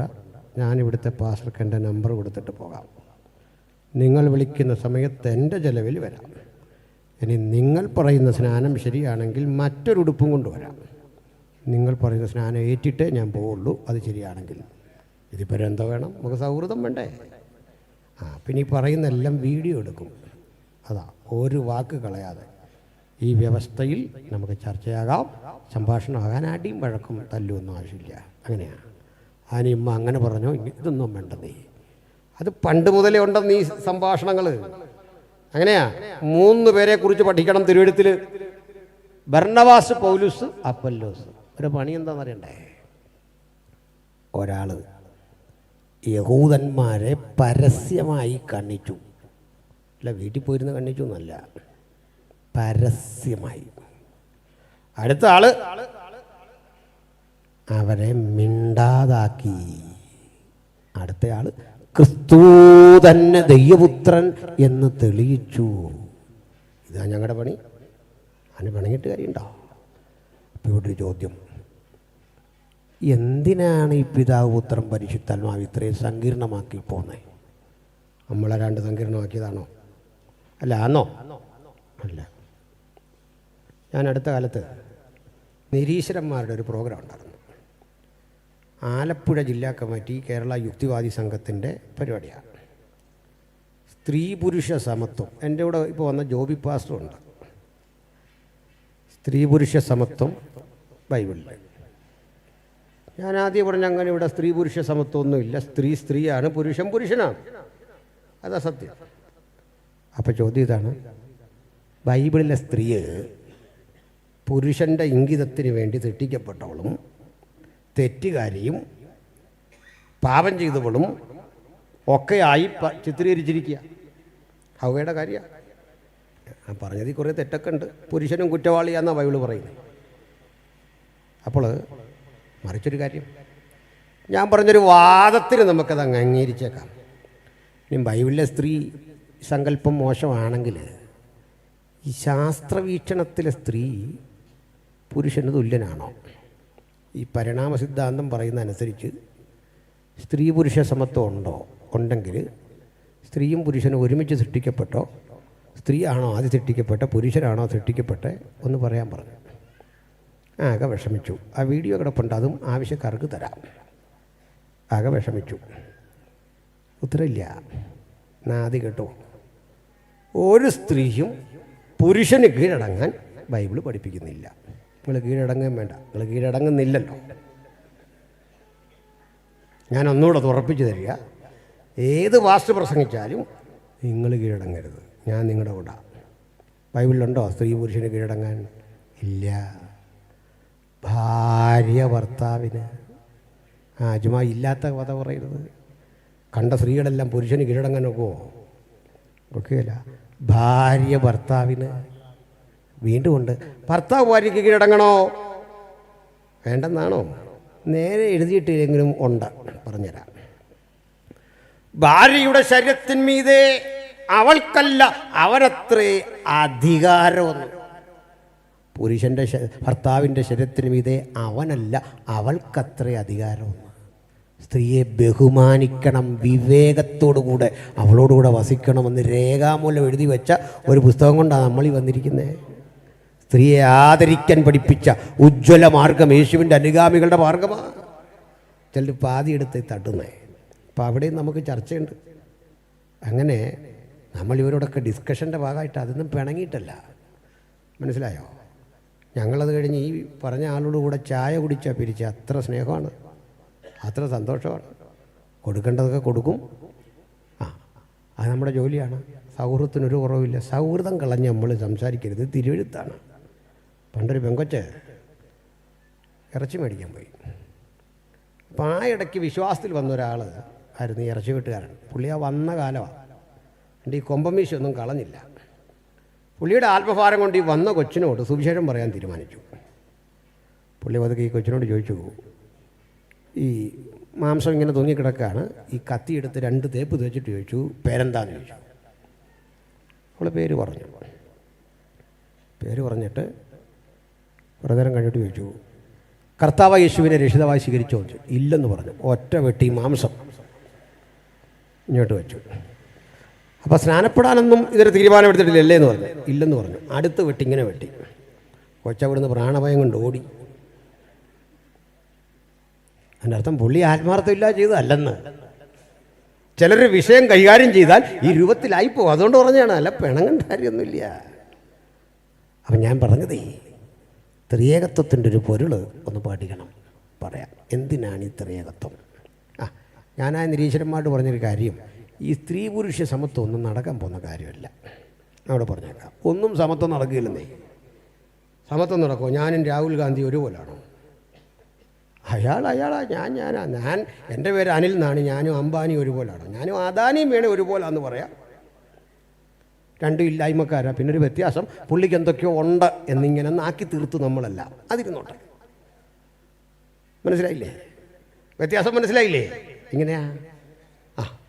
ഇവിടെ ഈ പറയപ്പെട്ട വിധത്തിലല്ലെന്ന്, വ്യത്യസ്തതകളുടേതാണെന്ന് ഈ ലോകമെന്ന്. അങ്ങനെയാ, വ്യത്യസ്തതകളുടേതാണ്. അങ്ങനെ വേറൊരു കാര്യമുണ്ട്. പ്രാണികളുടെ ലോകത്തേക്ക് നോക്ക്, അവിടെ പുരുഷാധിപത്യം ഉണ്ടെന്ന്. കന്നുകാലി നോക്ക്, പുരുഷാധിപത്യം ഉണ്ടെന്ന്. പൂക്കളെ നോക്ക്, പുരുഷാധിപത്യം ഉണ്ടെന്ന്. പാമ്പുകളെ നോക്ക്, പുരുഷാധിപത്യം ഉണ്ടെന്ന്. മനുഷ്യൻ്റെ ഇടയിലാണ് കുറച്ചെങ്കിലും കുറവുള്ളത്. അതോർത്ത് ദൈവത്തെ സ്തുതിക്കണം. മാത്രമല്ല, ഈ ക്രൈസ്തവ രാഷ്ട്രങ്ങളിൽ ആ സ്ത്രീകൾക്ക് ഭരണാധികാരി വരെ ആകാൻ അവസരം കിട്ടിയത്. ബൈബിളിലെ സ്ത്രീ ആദരിക്കപ്പെട്ട സ്ത്രീ തന്നെയാണ്. അങ്ങനെയാ. പോട്ടെ. ഈ പറഞ്ഞ പോലെ ഞാൻ അവരോട് ഇത് പറഞ്ഞു ഇങ്ങനെ കുറേ പരിപാടിയുണ്ട്, പ്രകൃതി മുഴുവൻ ഇങ്ങനെയാന്ന് നിങ്ങൾ പറയും. ഇതൊക്കെ ഞാൻ പറഞ്ഞത്, ഞാൻ ഉണ്ടാക്കിയിട്ട് പ്രകൃതി പോയി ഇങ്ങനെ ആയതല്ലല്ലോ. ഞാൻ ആദ്യം പറയുകയും പ്രകൃതി രണ്ടാമത് ഇതുപോലെ ചെയ്യുകയും ചെയ്താൽ കുറ്റം എൻ്റെ. പ്രകൃതി ആദ്യം ഇതുപോലെ പുരുഷാധിപത്യം കാണിക്കുകയും കണ്ട ഞാൻ പറയുകയും ചെയ്തപ്പോൾ എൻ്റെ പേരിലാണോ കുറ്റം? ഞാൻ സാക്ഷി മാത്രമാണ്, മാപ്പ് സാക്ഷി. എന്നെ വിട്. പ്രകൃതിയാ കുറ്റം, എൻ്റെ കുറ്റമല്ല. എന്നതുപോലെ പിതാവ് പുത്രൻ പരിശുദ്ധാത്മാവെന്നുള്ളത് അയൽക്കൂടത്തോട്ട് എഴുതി വെച്ചല്ല, യേശു പറഞ്ഞതാ. പ്രൈസലോ ആ നിങ്ങളെ മനസ്സിലാക്കിയിട്ട് ഇന്ന് വിടുള്ളൂടുന്നു. അല്ല പിന്നെ വന്നാൽ മതി. എന്താണെന്നറിയണ്ടേ? ഇത് വരച്ച് പഠിക്കാൻ വേണ്ടി, കുറേ നേരം ചർച്ച ചെയ്യാൻ വേണ്ടി, തർക്കിക്കാൻ വേണ്ടി ദൈവം എഴുതി വെച്ച സംഭവമല്ലെന്ന്. സങ്കീർണമൊക്കെയാണ്, എനിക്ക് തർക്കമൊന്നുമില്ല. ഇത് മാത്രമല്ല, നരകം ഉണ്ടെന്നെങ്ങനെ തെളിയിക്കും? നിങ്ങളാരണ്ട് കണ്ടോ? തെളിയിക്കാൻ വയ്യ. ദൂതനുണ്ടെന്നെങ്ങനെ കണ്ടു? തെളിയിക്കാൻ പറ്റുമോ? ഇല്ല. മരണാനന്തര ജീവിതമുണ്ട്, തെളിയിക്കാൻ പറ്റുമോ? ഇല്ല. പിശാചുണ്ടെന്നെങ്ങനെ കണ്ടു? തെളിയിക്കാൻ പറ്റുമോ? ഇല്ല. പക്ഷെ അവ യാഥാർത്ഥ്യമാണെന്ന് നമ്മൾ അനുഭവിക്കുന്നു. ഇതുപോലെയാണ് ദൈവം. ഇതെന്തിനാണ് ദൈവം പിതാവ് പുത്രൻ പരിശുദ്ധാത്മാവായത് എന്ന് ഞാനൊന്ന് ബോധിപ്പിക്കാം. ശ്രദ്ധിക്കുക. സാരാംശത്തിലേകനായ ദൈവത്തെ പൂർണ്ണയളവിൽ ഭക്തൻ അനുധാവനം ചെയ്യണമെങ്കിൽ ദൈവം ത്രിയേകനായിരിക്കണം. അതിന് കാരണമുണ്ട്. ശ്രദ്ധിക്കാം. പിതാവ് എന്ന് പറയുന്ന ആള്, നമുക്ക് നമ്മുടെ പിതാവിനെ പറ്റി ഒന്ന് ചിന്തിക്കാം. ഈ ചിന്ത പുരുഷന്മാരെ കേന്ദ്രീകരിച്ചാണ് ഞാൻ പറയുന്നത്. ഇരിക്കുന്ന ആളുകളോടൊക്കെ ചോദിക്കുക, സ്വന്തം പിതാവിനെക്കുറിച്ചൊരു നിമിഷം ഓർത്താൽ, നമ്മുടെ അപ്പൻ, ഇപ്പോഴത്തെ നമ്മുടെ പ്രായവും കാലവും വെച്ചല്ല, നമ്മൾ കുട്ടികളായിരുന്ന ആ കാലത്ത് നമ്മുടെ അപ്പൻ നമ്മോട് പെരുമാറിയ രീതി കണ്ടാൽ അപ്പനോട് മിണ്ടാൻ തോന്നുമോ? മോശടത്തരം. PTA വന്ന പ്രശ്നം, നമ്മൾ വഴി നിന്ന വേറെ വിഷയം. ചുരുക്കി പറഞ്ഞ അപ്പനാകപ്പാടൊരു ശല്യമായിരുന്നു പണ്ട്. ശരിയല്ലേ? ചാണകം വാരിയില്ല വിഷയം, കൃഷിപ്പണിക്ക് ഇറങ്ങിയില്ല വിഷയം. സ്കൂളിൽ വരികയും സാറിനോട് പറയും 2 എണ്ണം കൊടുത്തേക്കണമെന്ന്. എന്തിനാണെന്നൊരു പിടിയില്ല. 2 എണ്ണം കൊടുത്തേക്കണം സാറേ എന്ന്. ഇങ്ങനായിരുന്നു അപ്പൻ.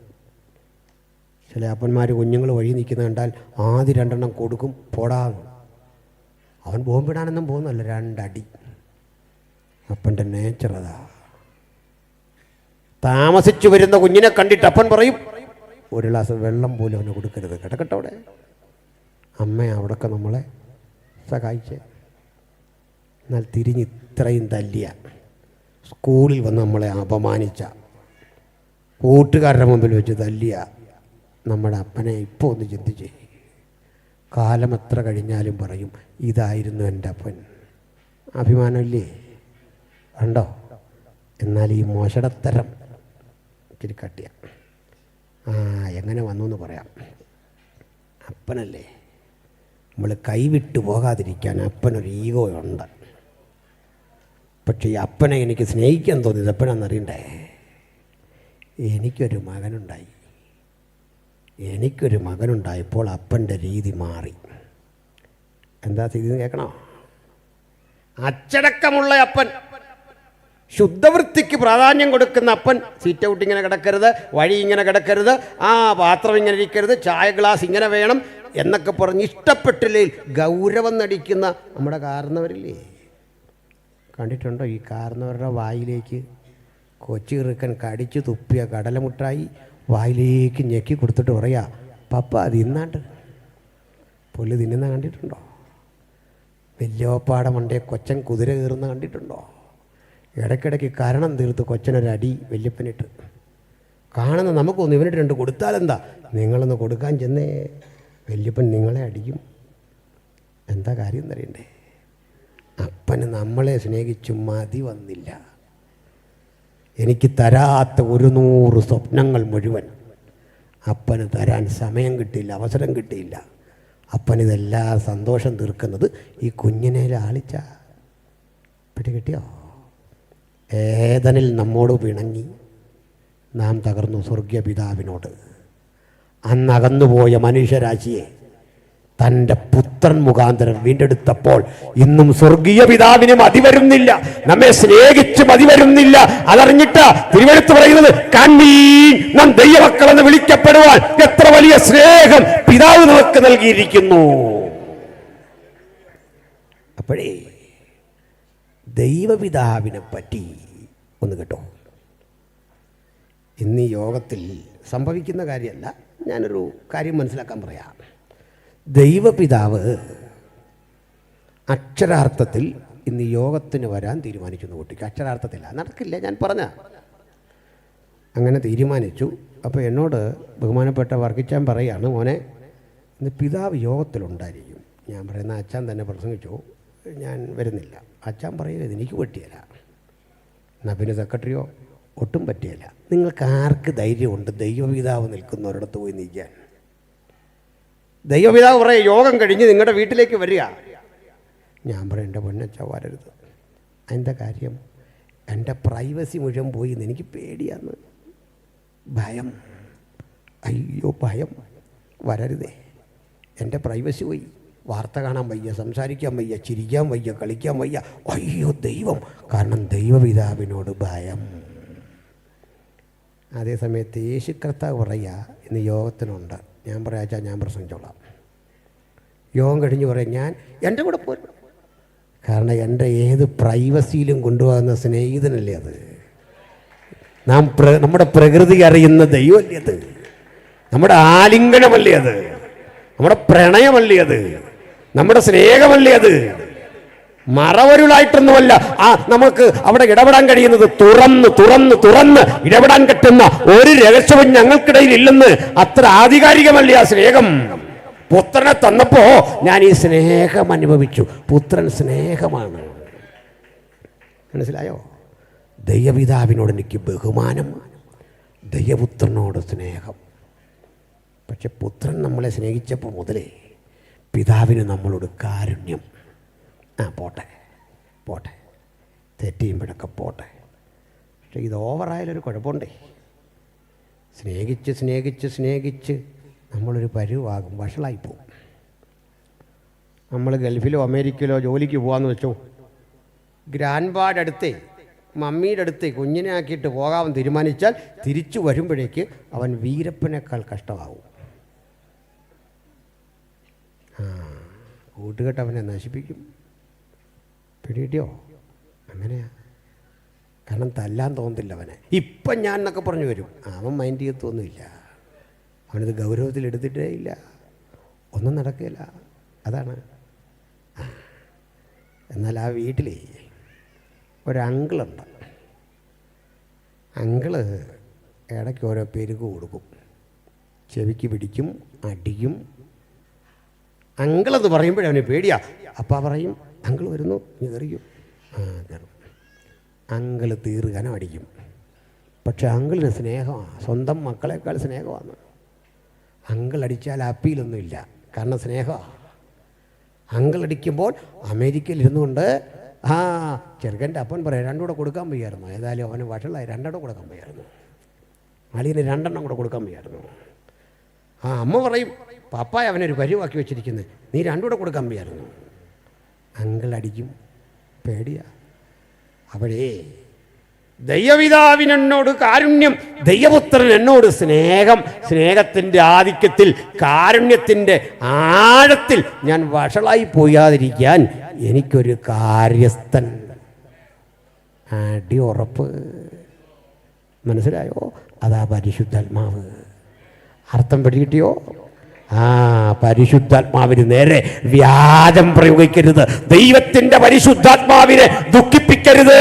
ദൈവപരിശുദ്ധാത്മാവ് തീഷ്ണതയുള്ള ദൈവം, അവിടെ ഇടപെട്ടുകൊണ്ടേയിരിക്കും. പിതാവും പുത്രനും പരിശുദ്ധാത്മാവും മനുഷ്യജീവിതത്തെ ഈ വിധത്തിലെ പരിപക്വമാക്കുന്നത്. അപ്പോൾ എൻ്റെ കാര്യസ്ഥന ഹോളി സ്പിരിറ്റ്. അവൻ്റെ തൃത്വമെന്ന് പറയുന്നത് വായിച്ചു പഠിക്കാനുള്ളതല്ല, അനുഭവിക്കാൻ. യഹോവ നല്ലവൻ എന്ന് രുചിച്ചറിവീൻ. അവനെ ശരണം പ്രാപിക്കുന്ന പുരുഷൻ ഭാഗ്യവാൻ. ദൈവത്തോട് ബഹുമാനം, പുത്രനോട് സ്നേഹം. പരിശുദ്ധാത്മാവ് എൻ്റെ മെന്ററാണ്. ഉപദേശിച്ച് നടക്കേണ്ടുന്ന വഴി നിനക്ക് കാണിച്ചു തരും. നിന്റെ മേൽ ദൃഷ്ടി വെച്ച് നിനക്ക് ആലോചന പറഞ്ഞു തരും. ഇതാ പരിശുദ്ധാത്മാവ്. അല്ലാതെ ബൈബിൾ പഠിച്ചു വന്ന വഴിക്ക് ഇരിക്കട്ടെ ഒരു തൃത്വം എന്ന് പറഞ്ഞ് ഞങ്ങളെല്ലാം കൂടെ ഉണ്ടാക്കിയല്ല. ഈ 3 പേരെങ്ങനെ ഒന്നാകുന്നേ? ആ കണക്കൂടെ പറയാം. കണക്കല്ലേ പ്രശ്നം. ആദികൾക്ക് 3 പേരെങ്ങനെ ഒന്നാകുമെന്ന് ഉദാഹരണം വഴിയൊന്നും ഞാൻ സമർത്ഥിക്കുന്നില്ല. മനസ്സിലാകാൻ കാര്യം പറയാം. ദൈവം ഇൻവാലിബിലിറ്റി ഉള്ളയാളാണ്. ദൈവം അപ്രമാദിത്വമുള്ളവനാണ്.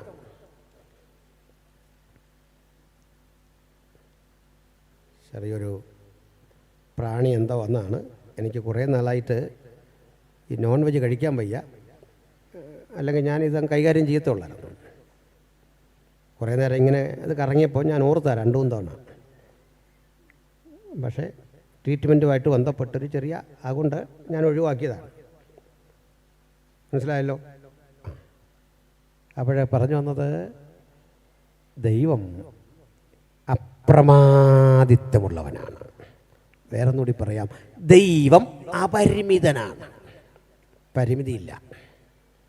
സർവശക്തൻ, സർവജ്ഞാനി, സർവവ്യാപി. ഈ മഹാദൈവം സർവശക്തനായി, സർവജ്ഞാനിയായി, സർവവ്യാപിയായി പ്രപഞ്ചം മുഴുവൻ നിറഞ്ഞിരിക്കവേ ഇങ്ങനെ 3 പേരുണ്ടെന്ന് കരുതുക. അവർക്ക് 3 ആകാൻ ഒക്കില്ല, 1 ആകാനേ പറ്റൂ. പിടികിട്ടിയോ? ടൈമിൽ, സ്പേസിൽ ഇങ്ങനെ നിറഞ്ഞു നിൽക്കുന്ന സകല ജ്ഞാനം, സകല അറിവ്, സകല കാര്യശേഷി 3 പേരിൽ ഒരുപോലെ നിറഞ്ഞാൽ അത് 3 അല്ല 1 ആയിരിക്കും. 1. ഇനി വലിയൊരു ഉദാഹരണം ബൈബിളിൽ നിന്ന് തരാം. ഞാൻ ബൈബിളിൽ നിന്ന് ഉദാഹരണം തരൂ. അല്ല പ്രോട്ടോൺ, ന്യൂട്രോൺ, ഇലക്ട്രോൺ, സൂര്യനിൽ നിന്ന് പ്രകാശം വരുന്നു, ഇതൊന്നും നമ്മൾ പറയില്ല, ബൈബിളിലുണ്ടല്ലോ. പറയാം. സമാഗമന കൂടാരത്തിൽ ഇടയ്ക്കൊക്കെ ഒരു സംഭവം നടക്കും. യഹോവയുടെ തേജസ് അവിടേക്ക് ഇറങ്ങും. യഹോവയുടെ തേജസ് ഇറങ്ങുമ്പോൾ അകത്തൊരു സംഭവമുണ്ട്, മെനോറ. മെനോറ എന്ന് വെച്ചാൽ തങ്കനിലവിളക്ക്. ആ നിലവിളക്കിൽ ഇടിച്ചെടുത്ത തെളിവുള്ള ഒലിവെണ്ണ ഒഴിച്ച് ദീപം ജ്വലിപ്പിക്കും. ആ വിളക്ക് തന്നെ ഇങ്ങനെ ശോഭിച്ചു നിൽക്കും. സമാഗമന കൂടാരം മുഴുവൻ വെളിച്ചത്തിൽ ഇങ്ങനെ കുളിച്ച് കിടക്കെ. പുറത്തുനിന്ന് വരുന്ന ദൈവത്തിൻ്റെ പ്രകാശ വീജികൾ തകശുതോൽ കൊണ്ടുള്ള മേൽമൂടിയെ കീറി മുറിച്ച് ട്രാൻസ്പെറൻ്റായി സകല തടസ്സങ്ങളെയും അതിജീവിച്ച് താഴേക്കിറങ്ങി ഇത് തേജസ്സിൽ കുളിച്ചു കിടക്കും. ദൈവത്തിൻ്റെ ഷെക്കേന. ഷെക്കേനയ്ക്കകത്ത് നിങ്ങൾക്ക് മെനോറയുടെ വെളിച്ചവും ഷെക്കേനയുടെ വെളിച്ചവും വേർതിരിക്കാൻ വയ്യ. 2 പ്രകാശവും ഒരുമിച്ച് കൂടി ഒന്നായി. ഒറ്റ പ്രകാശം. എടുത്തു മാറ്റിയ 2. മനസ്സിലായോ? ഇങ്ങനെയാ പിതാവും പുത്രനും പരിശുദ്ധാത്മാവും ഒന്നായിരിക്കുന്നേ. ഗുണഗണങ്ങളിൽ, പ്രവൃത്തികളിൽ എല്ലാം അവിടുന്ന് തുല്യർ. നമ്മുടെ പ്രമേയം ഇതല്ല. ആദിയിൽ ലോഗോസ് ഉണ്ടായിരുന്നു. വചനം ദൈവമായിരുന്നു. വചനം ദൈവത്തോടു കൂടെയായിരുന്നു. എന്താണ് ഈ ലോഗോസ്? പറയാം. അത് വെറുതെ വചനം വാക്കെന്ന് പറഞ്ഞാൽ പോരാ. ആദിയിൽ ലോഗോസ് ഉണ്ടായിരുന്നു. അതാ വചനത്തിൻ്റെ ഗ്രീക്ക് വേർഡ്. നമ്മളത് പഠിച്ചിട്ടുള്ള ലോഗോസ്. ഈ ലോഗോസ് എന്താണ് എന്ന് ചോദിച്ചാൽ അത് നമ്മുടെ ആരുടെയും വാക്കല്ല. ഗ്രീസിൽ പണ്ടൊരു തത്വജ്ഞാനി ഉണ്ടായിരുന്നു, ഒരു പണ്ഡിതൻ. അയാളുടെ പേര് ഹെറാക്ലിറ്റസ് എന്നായിരുന്നു. എങ്ങനെയാ? ഹെറാക്ലിറ്റസ്. ഈ ഹെറാക്ലിറ്റസ് തൻ്റെ ജനത്തെ പഠിപ്പിച്ചു. അദ്ദേഹം പറഞ്ഞു, ഈ പ്രപഞ്ചത്തിലേക്ക് നോക്കുക, ഇതിനൊരു ക്രമമുണ്ട്. ഒരു ക്രമം, ഒരു ഓർഡർ. ഓർഡർ എന്ന് പറഞ്ഞാൽ വളരെ കൃത്യമായി ഈ പ്രപഞ്ചത്തിൻ്റെ ഗതിവിഗതികൾ സംഭവിച്ചു കൊണ്ടിരിക്കുന്നു. ജലം ബാഷ്പീകരിച്ച് മുകളിൽ ചെല്ലുന്നു. നീരാവിയായി അത് ചെന്നിട്ട് കാർമേഘമായി കെട്ടി നിൽക്കുന്നു. അത് മഴയായി പെയ്തിറങ്ങുന്നു. ഈ ജലപരിവൃത്തി ഒരു ആജ്ഞയനുസരിച്ചാണ് പ്രവർത്തിക്കുന്നത്. അങ്ങനെയല്ലേ? മുമ്പേ പറഞ്ഞ സമുദ്രം മണലിനെ ഭേദിച്ച് അത് കരയ്ക്ക് കയറുന്നില്ല, ആജ്ഞ അനുസരിക്കുന്നു. ഭൂമി അതിൻ്റെ ഭ്രമണപഥത്തിലൂടെ സഞ്ചരിക്കുന്നു, ഗതി മാറിപ്പോകുന്നില്ല. ചെറിയ വ്യതിയാനമുണ്ട്. സമ്പൂർണ്ണ അളവിൽ ഗതി മാറാൻ പറ്റില്ല. ഇനി മറ്റൊരത്ഭുതം ഞാൻ പറയാം. ഞാനും നിങ്ങളും പാദമൂന്നി നിൽക്കുന്ന ഈ ഭൂമി സ്വയം കറങ്ങുന്നുണ്ട്. നമുക്കറിയാം കറങ്ങുന്നുണ്ട്. ഒപ്പം അത് 23 ഡിഗ്രിയിൽ ചെരിഞ്ഞിട്ടുണ്ട്. 23 അച്ചുതണ്ടൊന്നുമില്ല, സാങ്കല്പിക. കറങ്ങുന്നൊരു വസ്തുവിന് അങ്ങനെ വേണമല്ലോ എന്നോർത്ത് നമുക്ക് മനസ്സിലാകാൻ സാറ് പറഞ്ഞു തന്ന അച്ചുതണ്ടെന്ന്. അടുത്ത കാലത്ത് ആരോ ദേവാസന്മാർ പരസ്യവും നടത്തി പറഞ്ഞു ആ അച്ചുതണ്ടെല്ലാം ദ്രവിച്ചു തുടങ്ങിയെന്ന്. അമേരിക്കയിൽ നിന്ന് നാസ കണ്ടുപിടിച്ചെന്നാണ്. ദ്രവിച്ച അച്ചുതണ്ടിൽ ഭൂമി ഇങ്ങനെ പോകുന്നത്. അത് കേട്ട് ആളുകൾ അലറിക്കരയായിരുന്നു. ഏതായാലും ഈ ഭൂമിയുടെ ചെരിവ് 23 ഡിഗ്രി കൃത്യമല്ല, ഏകദേശം 23 ഡിഗ്രി ചെരിവ് 22 എന്ന് വെച്ചോ. അതിനെ കുഴപ്പം? കുഴപ്പമുണ്ട്. ഭൂമി തണുത്തുറഞ്ഞുറഞ്ഞുറഞ്ഞുറഞ്ഞ് ഒരു വലിയ മഞ്ഞുഗോളമായി മാറും. പിന്നെ മഞ്ഞേ ഉള്ളൂ. ചെറിയ കണക്കിൻ്റെ വ്യത്യാസം മതി.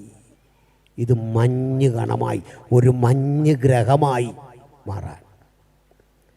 23 എന്നുള്ളത് 24 വഴിമാറിയാലോ വിപരീതമാ ഫലം. ഭൂമി ആളി കത്തി കത്തി കത്തി കരിഞ്ഞ് കരിഞ്ഞ് കരിഞ്ഞില്ലാതാകും. ആലോചിച്ച് നോക്ക്.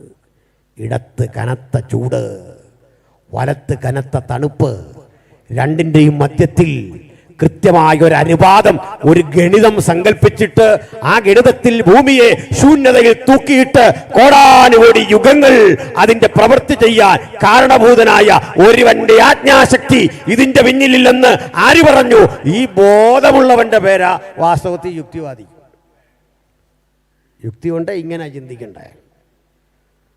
യുക്തി ഉള്ളത് കൊണ്ടാണ് നമ്മൾ ഇങ്ങനെ ചിന്തിക്കുന്നത്. മനസ്സിലായില്ലേ? ഈ യുക്തന്മാർ ധരിച്ചത് അവർക്കാണ് യുക്തി എന്നല്ല. നിനക്ക് യുക്തി ഇല്ല, അതാ വിഷയം. ഈ പ്രപഞ്ചത്തിനൊരു കാരണഭൂതനെ കണ്ടുപിടിക്കാം തീർച്ചയായിട്ടും. ഈ മൊബൈൽ താഴെ വീണ് ഉടഞ്ഞു എന്ന് വിചാരിക്കുക. ഈ മൊബൈൽ താഴെ വീണ് ഉടഞ്ഞു എന്ന് പറഞ്ഞപ്പോഴേ ചിലർക്ക് ഭയങ്കര സന്തോഷം. അങ്ങനെ ഒരു ഉപകാരം നടക്കുന്നേ നടക്കട്ടെന്ന്. ഇതുവരെ ഉറങ്ങാതിരുന്ന ക്ഷീണിച്ചിരുന്ന ചില ആളുകളുടെ മുഖത്തൊരു വലിയ ഉണർവ്. ഇതങ്ങ് പൊട്ടിയെന്ന് സങ്കല്പിക്കുക. കോടാനുകോടി വർഷങ്ങൾ ഇവിടെ കിടന്നാൽ ഇവ കൃത്യമായി തിരിച്ചു വന്ന് ഒരു ഫോഴ്സുമില്ലാതെ ഇങ്ങനെ മൊബൈലാകുമെന്ന് വിശ്വസിക്കുന്നതാണോ യുക്തി? ഇതിനൊരു കമ്പനി ഉണ്ടെന്ന് വിശ്വസിക്കുന്നതാണോ യുക്തി? നീ പറ, ഏതാ യുക്തി? ഈ പ്രപഞ്ചത്തെ ഈ അനുവാദത്തിൽ ഇങ്ങനെ സൂക്ഷിച്ചിട്ടിരിക്കുന്ന ഒരു ശില്പി ഉണ്ടെന്ന് വിശ്വസിക്കുന്നതോ നിരസിക്കുന്നതോ യുക്തി അതോ ബുദ്ധി? പറയൂ. ദൈവത്തെ അന്വേഷിക്കുന്ന ബുദ്ധിമാരുണ്ടോ എന്ന് കാണാൻ യഹോവ സ്വർഗത്തിൽ നിന്ന് മനുഷ്യപുത്രന്മാരെയൊക്കെ നോക്കുന്നു. ആ നോട്ടത്തിൽ ഒരിക്കലായി നമ്മളും പതിഞ്ഞു കൃപയാൽ. ഹല്ലേലൂയ. തിരിച്ചു വരാം. അപ്പോഴേ ഈ ഹെറാക്ലിറ്റസ് ഒരു ക്രമം കണ്ടിട്ട് നമ്മളോട് പറയാ, ഈ പ്രപഞ്ചം മുഴുവൻ നിയതമായ നൈയാമികമായ ഒരു സംവിധാനത്തിൻ്റെ പിന്നാലെ യാത്ര ചെയ്യുന്നു, നിയമത്തെ അനുസരിച്ച് പ്രവർത്തിക്കുന്നു. ഈ ആജ്ഞ ഒരുവൻ്റെ ആയിരിക്കും. കാരണം പലരാജ്ഞ ഇട്ടാൽ ഒരു കാര്യം വിജയിക്കരുത്. മനസ്സിലായോ? പറയാം. അപ്പോൾ നമുക്കിവിടെ ഒരു ലീഡറുണ്ട്. അദ്ദേഹം ഒരാജ്ഞ ഇട്ടാൽ അദ്ദേഹത്തിന് ആജ്ഞ ഇടാം നമ്മുടെ ബൈലോക്ക് അനുസരിച്ച്. നമ്മൾ എന്തിനനുസരിക്കുന്നത്? ഇത് പ്രോപ്പറായിട്ട് പോകാനാ, കൃത്യമായിട്ട് പോകാനാ. സുപ്രീം കോർട്ട് എന്തിനാ ഒരു ഡയറക്ഷൻ തരും നമുക്ക്? ഈ രാജ്യം ഭംഗിയായിട്ട് പോകാനാ. ഒരു ആജ്ഞ അനുസരിച്ചാണ് പോകുന്നത്. സുപ്രീം കോടതി ആജ്ഞ ഇടുമ്പോൾ ഞാൻ പറയണോ അങ്ങനൊന്നും ഞാൻ അനുസരിക്കില്ല? ഒന്ന് കാണിച്ച് നോക്കി അറിയാം വിവരം. ഒരാജ്ഞ പലരാജ്ഞാപിച്ച് എങ്ങനെ ഇരിക്കും? പറയാം. ഒരു 5-6 പോലീസുകാർ മാനസികമായിട്ട് പരസ്പരം പിണങ്ങിയിട്ട് ഒരു 4 കവലെ വണ്ടി തിരിച്ചുവിടാൻ നിന്നൊന്ന് കൂട്ടിക്കുമോ? ഒരുത്തൻ ഇങ്ങനെ, ഒരുത്തൻ തടയുന്നു. ഇത് കാണേ കഞ്ഞിക്കുഴി ചെല്ലണം കോട്ടയത്ത്. ഞാനൊരു പറഞ്ഞു, നിങ്ങൾ ആദ്യം ഒരു തീരുമാനം എടുക്ക് സാറേന്നു. തന്നല്ല ഈ വണ്ടിയും കൊണ്ട് വരുന്നവനെ കാണുന്നത് ഏതാണ്ട് പാകിസ്ഥാനിൽ നിന്ന് വന്നവനാണ്. നമ്മളതാണ്ട് കുറ്റം ചെയ്തേച്ച് വന്നോല്ലേ. ഉത്സവം നടക്കുന്നു, പെരുന്നാൾ നടക്കുന്നു, റാസ വരുന്നു, നമ്മളെന്താ പഴിച്ച്? പാവപ്പെട്ട നമ്മൾ ടാക്സി അടച്ച് അതിലേ വണ്ടിയും കൊണ്ട് ചെല്ലുമ്പോൾ ആ നോട്ടവും നിപ്പവും ഒക്കെ കണ്ടാൽ ഭീകരവാദി ബിൻ ലാദൻ്റെ അനിയനായി വരുതെന്നുള്ള നിലയിലാണ് നമ്മൾ ട്രീറ്റ് ചെയ്യുന്നത്. ഒരുത്തൻ ഇങ്ങനെ കാണിക്കും, ഒരുത്തൻ ഇങ്ങനെ കാണിക്കും, ഒരുത്തൻ അങ്ങ്. എന്താ വിഷയം? ഇത് പറഞ്ഞപ്പോഴാണ് ഞാനൊരു കാര്യം ഓർക്കുന്നത്. നമ്മുടെ അനീഷ് വാസൊക്കെ അറിയാവുന്നൊരു കാര്യമാണ്. ഞങ്ങളവിടെ ഈ ചെവി കേൾക്കാത്തൊരു സഹോദരനുണ്ടാകും. അപ്പോൾ അവരുടെ വീട്ടിലൊരു പ്രാർത്ഥന നടക്കുക. ഈ പ്രാർത്ഥന നടക്കുമ്പോൾ പെട്ടെന്ന് ആ വീട്ടിലെ കാരണവർക്ക് ഭൂതവളയും. പുള്ളി ഇങ്ങനെ കാണിക്കുന്നു, ഇങ്ങനെ ഭൂതത്തിൻ്റെ ആ ചേഷ്ടകൾ അറിയാമല്ലോ. അതിങ്ങനെ കാണിച്ചുകൊണ്ടിരിക്കുമ്പോൾ ഈ ചെവി കേൾക്കാത്ത പയ്യൻ വന്നപ്പോൾ പുള്ളിയുടെ അപ്പൻ ഇങ്ങനെ കാണിക്കുന്നു, ഇങ്ങനെ കാണിക്കുന്നു, ആകെപ്പാടെ വിഷയം. അപ്പോൾ ഇവനോട് ഇതൊന്ന് പറഞ്ഞു കൊടുക്കണം. ബാക്കി ആൾ പ്രാർത്ഥിച്ചുകൊണ്ടിരിക്കുക. അപ്പോൾ അടുത്തിരുന്ന മാന്യനായ ഒരു അച്ചായൻ ഇവനോട് ഇത് കാണിച്ചു കൊടുത്തു. 2 കൊമ്പ്, നാക്ക്, പല്ല് ഇങ്ങനെ കാണിച്ചു. അപ്പോൾ ഒരാൾ കണ്ണു തുറന്നപ്പോൾ ഈ അച്ചാൻ ഇങ്ങനെ വെക്കുന്ന കാണുന്നത്. പെട്ടെന്ന് പുള്ളി പേടിച്ചിട്ട് പറഞ്ഞു, ഒരു പ്രാർത്ഥനാവല ഇവിടെ ഇടാൻ. ഒരു ഭൂത ഒറിജിനൽ അവിടെ, ഡ്യൂപ്ലിക്കേറ്റ് ഇവിടെ. നടന്ന സംഭവം. ഈ പുള്ളിയോട് ചോദിച്ചേ, ഞാൻ ഇരിക്കുന്ന യോഗത്തിലാണ്, ഞാനിത് കണ്ട അവിടെ അനങ്ങാതിരുന്നു, മറി ഇതൊക്കെ ഹൃദയത്തിൽ സംഗ്രഹിച്ചു എന്ന് പറഞ്ഞ പോലെ ഒന്നും അനങ്ങിയില്ല. പിന്നെ അവിടെ നടന്ന പ്രപഞ്ചമൊന്നും പറയണ്ട. ആചാരോട് ചോദിച്ചു, വീട്ടിൽ പോകാമെന്ന് ചോദിച്ചു. പോകാമെന്ന് പറഞ്ഞു. എപ്പോൾ പോകാം? യോഗം കഴിയുമ്പോഴേ പൊക്കോളാമെന്ന് പറഞ്ഞു. അതുവരെ ഇരിക്കുമെന്ന് പറഞ്ഞു. ഇത് ആജ്ഞ പലയിടത്തുനിന്ന് വന്നാൽ ഒന്നും കൃത്യം പോവില്ല. കൃത്യം പോവില്ല എന്ന് കൃത്യമായിട്ട് നടക്കൂല. അതാ വസ്തുത. അപ്പോൾ ഹെറാക്ലിറ്റസ് പറഞ്ഞു, സകലത്തിൻ്റെയും പിന്നിൽ ഒരാജ്ഞാശബ്ദമുണ്ട്. ആ ആജ്ഞാശബ്ദത്തിന് ഹെറാക്ലിറ്റസ് ക്രിസ്തുവിന് 500 കൊല്ലം മുമ്പേ ഒരു പേരിട്ടു, ലോഗോസ്. ഹെറാക്ലിറ്റസേ, ഈ ലോഗോസ് എന്ന് താങ്കൾ പറഞ്ഞ എന്താ? പറയാം, അതാണ് ശാസ്ത്രം, അതാണ് ജ്ഞാനം, അതാണ് അറിവ്, അതാണ് ജ്ഞാനത്തിൻ്റെ പൂർണ്ണത, അതാണ് ശക്തി, അതാണ് ശക്തി സ്രോതസ്. ഇങ്ങനെ പറഞ്ഞ് ഇദ്ദേഹം അങ്ങോട്ട് വിശദീകരിച്ചു. ആ വിശദീകരണമെല്ലാം കൊടുത്തു കഴിഞ്ഞപ്പോൾ കാലമേറെ കഴിഞ്ഞിട്ടും ഈ ലോഗോസ് എന്താണെന്ന് കൃത്യം നിർവചിക്കാൻ ഒറ്റ ഗ്രീക്ക് പണ്ഡിതനും കഴിയാതിരുന്നപ്പോൾ ബേസൈദ കടൽക്കരയിൽ മത്സ്യബന്ധനത്തിലേർപ്പെട്ട സെബദിയുടെ മകൻ എന്ന പഠിപ്പില്ലാത്ത സാമാന്യ മനുഷ്യൻ, അവൻ്റെ ആകെയുള്ള യോഗ്യത യേശുവിൻ്റെ ഓരം ചാരി 3.5 കൊല്ലം യേശുവിൻ്റെ പദാന്തിയെ കിടന്നു പഠിച്ചു. യേശുവിൻ്റെ ചെരുപ്പ് കെട്ടിക്കൊടുത്തു, യേശു കഴിച്ച പാത്രം കഴുകിക്കൊടുത്തു, യേശുവോടൊപ്പം നടന്നു. ആ ശബ്ദം കേട്ടു, എനിക്ക് ജീവിക്കുന്നത് അങ്ങയോടുകൂടെ. ആ ബോധ്യത്തിൽ നടന്നപ്പോൾ തമ്പുരാൻ അവനെ കൊണ്ട് പറയിപ്പിച്ചു, അല്ലയോ ഹെറാക്ലിറ്റസേ, അല്ലയോ ഗ്രീക്ക് ചിന്തകന്മാരെ, നിങ്ങളാ പറഞ്ഞ ലോഗോസില്ലേ, നിങ്ങളാ പറഞ്ഞ വചനമില്ലേ, ആ വചനം ദൈവമായിരുന്നു. ആ വചനം ദൈവത്തോടു കൂടെ ആയിരുന്നു. ആ വചനം യേശു ക്രിസ്തുവാണ്. പിന്നെ അവൻ അവൻ അവൻ എന്ന് പറഞ്ഞിട്ട് പറയുക, അവൻ കൃപയും സത്യവും നിറഞ്ഞവനായി നമ്മുടെ ഇടയിൽ പാർത്തു. ഇത് കൃത്യം തെളിവ് അങ്ങോട്ട് കൊടുക്കുന്നേ. ഞാനിപ്പോൾ സംഭരിക്കാം. അപ്പോഴേ ഈ വന്ന വ്യക്തിയിൽ അപകടമോ ഉണ്ടെന്ന് പറയാം. കൃപയും സത്യവും നിറഞ്ഞു. സത്യം നിറഞ്ഞാൽ കുറേ അപകടമുണ്ടെന്ന് പറയാം. നമുക്കെല്ലാ സത്യവും പറയാൻ പറ്റുമോ? പറയാൻ പറ്റില്ല. ഞാൻ അടുത്ത കാലത്ത് വഴിയോരത്ത് 2 കുട്ടികൾ വണ്ടി ഓടിച്ചുകൊണ്ട് പോയിട്ട് ബൈക്കിടിച്ച് താഴെ വീണ് ഈ കണ്ണും വായുവെല്ലാം ഇളകി, പല്ലെല്ലാം ഇളകി വഴി വീണ് കിടക്കുക. ആരും കൊണ്ടുപോകുന്നില്ല. ഞാനവരെ എടുത്തു എന്ന് പറയാനൊന്നുമില്ല. അവരെ പിടിച്ച് വണ്ടി കയറ്റി ഹോസ്പിറ്റലിൽ കൊണ്ടാക്കി. ഒടുവിൽ വല്ലാത്തൊരു അപകടാവസ്ഥയിലേക്ക് പോവാ. ഇതുവരെ ആ മോന് ബോധം തെളിഞ്ഞിട്ടില്ല. ആഴ്ച 2ആയി. കോമാ സ്റ്റേജിൽ കിടക്കുക. അവൻ്റെ അമ്മയും വേണ്ടപ്പെട്ടവരൊക്കെ വരും. വന്നിട്ട് ചോദിക്കും, എങ്ങനുണ്ടെന്ന് പറയാൻ പറ്റുമോ? പ്രസവിച്ച അമ്മയോട് പറയാൻ പറ്റുമോ അവസ്ഥ? അവിടെ അപ്രിയ സത്യങ്ങൾ പറയാൻ പരിമിതിയുണ്ട്. അവിടുന്ന് മാറുകയെ രക്ഷയുള്ളൂ.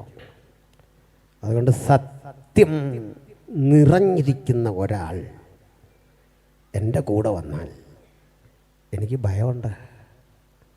എന്നെക്കുറിച്ചുള്ള സകല സത്യങ്ങളും അറിയുന്ന ഒരാൾ കൂടെ വരുന്നത് എനിക്ക് ഭയമാണ്. നിങ്ങൾക്ക് ഭയമുണ്ടോ?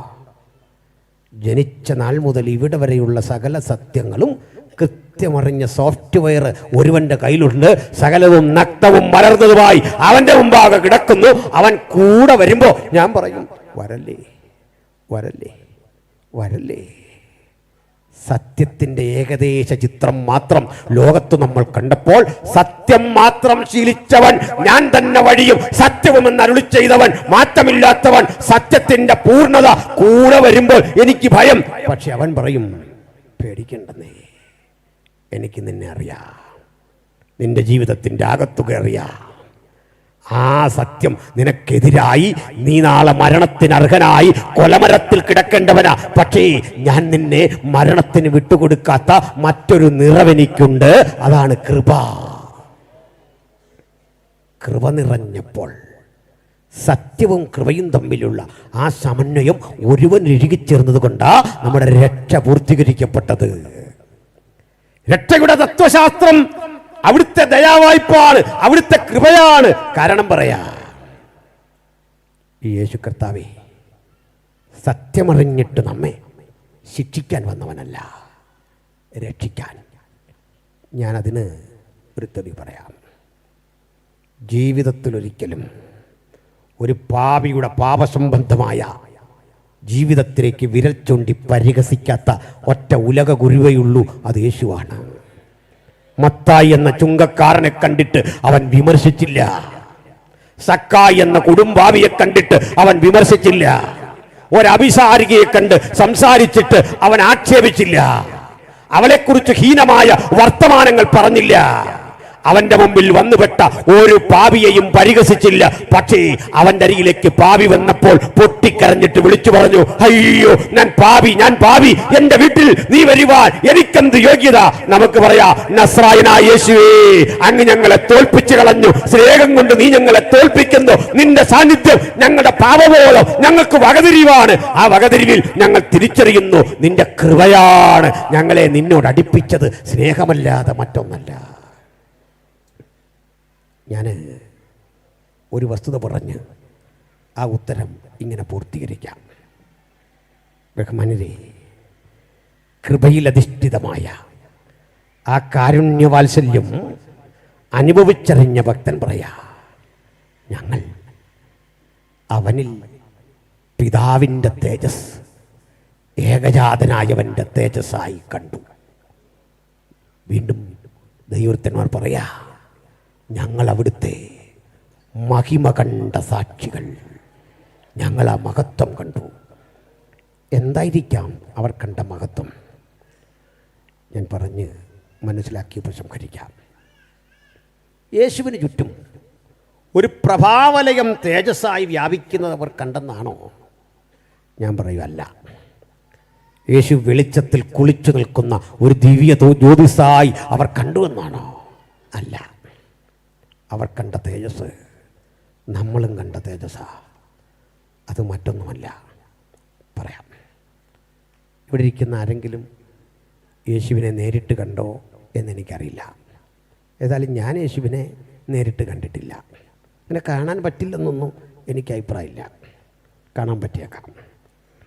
പക്ഷെ ഞാനിതുവരെ യേശുവിൻ്റെ ഒരു വെളിപ്പാടോ ഒരു ദൃശ്യമോ കണ്ടിട്ടില്ല. അത് കാണാതെ ഇഹലോകം വിട്ട് മരണപ്പെട്ടാലും എനിക്കതിൽ പരിഭവമില്ല. എന്താ കാര്യം? ഞാൻ കണ്ടില്ല, പക്ഷെ ഞാനവനെ ആസ്വദിക്കുന്നു, ഞാനവനെ അനുഭവിക്കുന്നു. അനുദിന ജീവിതത്തിൽ ഒരു നിമിഷം പോലും സംശയമില്ലാതെ ഞാനവനെ അനുഭവിക്കുന്നു. അവനെൻ്റെ ജീവിതത്തോട് നിഴൽ പോലെ പറ്റി നിൽക്കുന്നു. ഏതാപത്ഘട്ടത്തിലും അവൻ കൂടെയുണ്ട് എന്ന ബോധ്യം എന്നെ കരുത്തനാക്കുന്നു. ഈ അനുഭവമുള്ള ദൈവമക്കളെ ഓർത്ത് ഞാൻ ദൈവത്തെ സ്തുതിക്കുന്നു. 100 പ്രതിസന്ധികളുടെ നടുവിൽ നമ്മളെ കരുത്തരാക്കുന്നത് ആ വസ്തുതയെങ്കിൽ നമുക്ക് ഉലകത്തോട് പറയാ, ഞങ്ങൾ അവന്റെ മഹിമ കണ്ടിരിക്കുന്നു, അവന്റെ ഗുണഗണങ്ങൾ കണ്ടിരിക്കുന്നു. ആ ഗുണഗണങ്ങളുടെ ആകത്തുകയാണ് ക്രിസ്തീയ ജീവിതം എന്ന് പറയുന്നത്. അതുകൊണ്ടാണ് ഏത് പ്രതിസന്ധിക്കകത്തും ക്രിസ്തുവിൻ്റെ ഭക്തന്മാർ ഉറച്ചു നിൽക്കുന്നത്. അതിന് ഞാനൊരു ചിന്ത പറഞ്ഞ് അവസാനിപ്പിക്കാം. പണ്ട് ക്രൈസ്തവരെ വല്ലാതെ പരിഹസിക്കുന്ന ഒരു ചക്രവർത്തി ഉണ്ടായിരുന്നു. നേരിട്ട് അദ്ദേഹത്തിന് നമ്മെ പരിഹസിക്കാൻ ബുദ്ധിമുട്ടുള്ളതുകൊണ്ട്, താല്പര്യമില്ലാത്തതുകൊണ്ട് നമ്മളെ കളിയാക്കി ഒരു പേരിട്ട് വിളിക്കും. യേശുവിനെ അവരങ്ങ് കളിയാക്കും.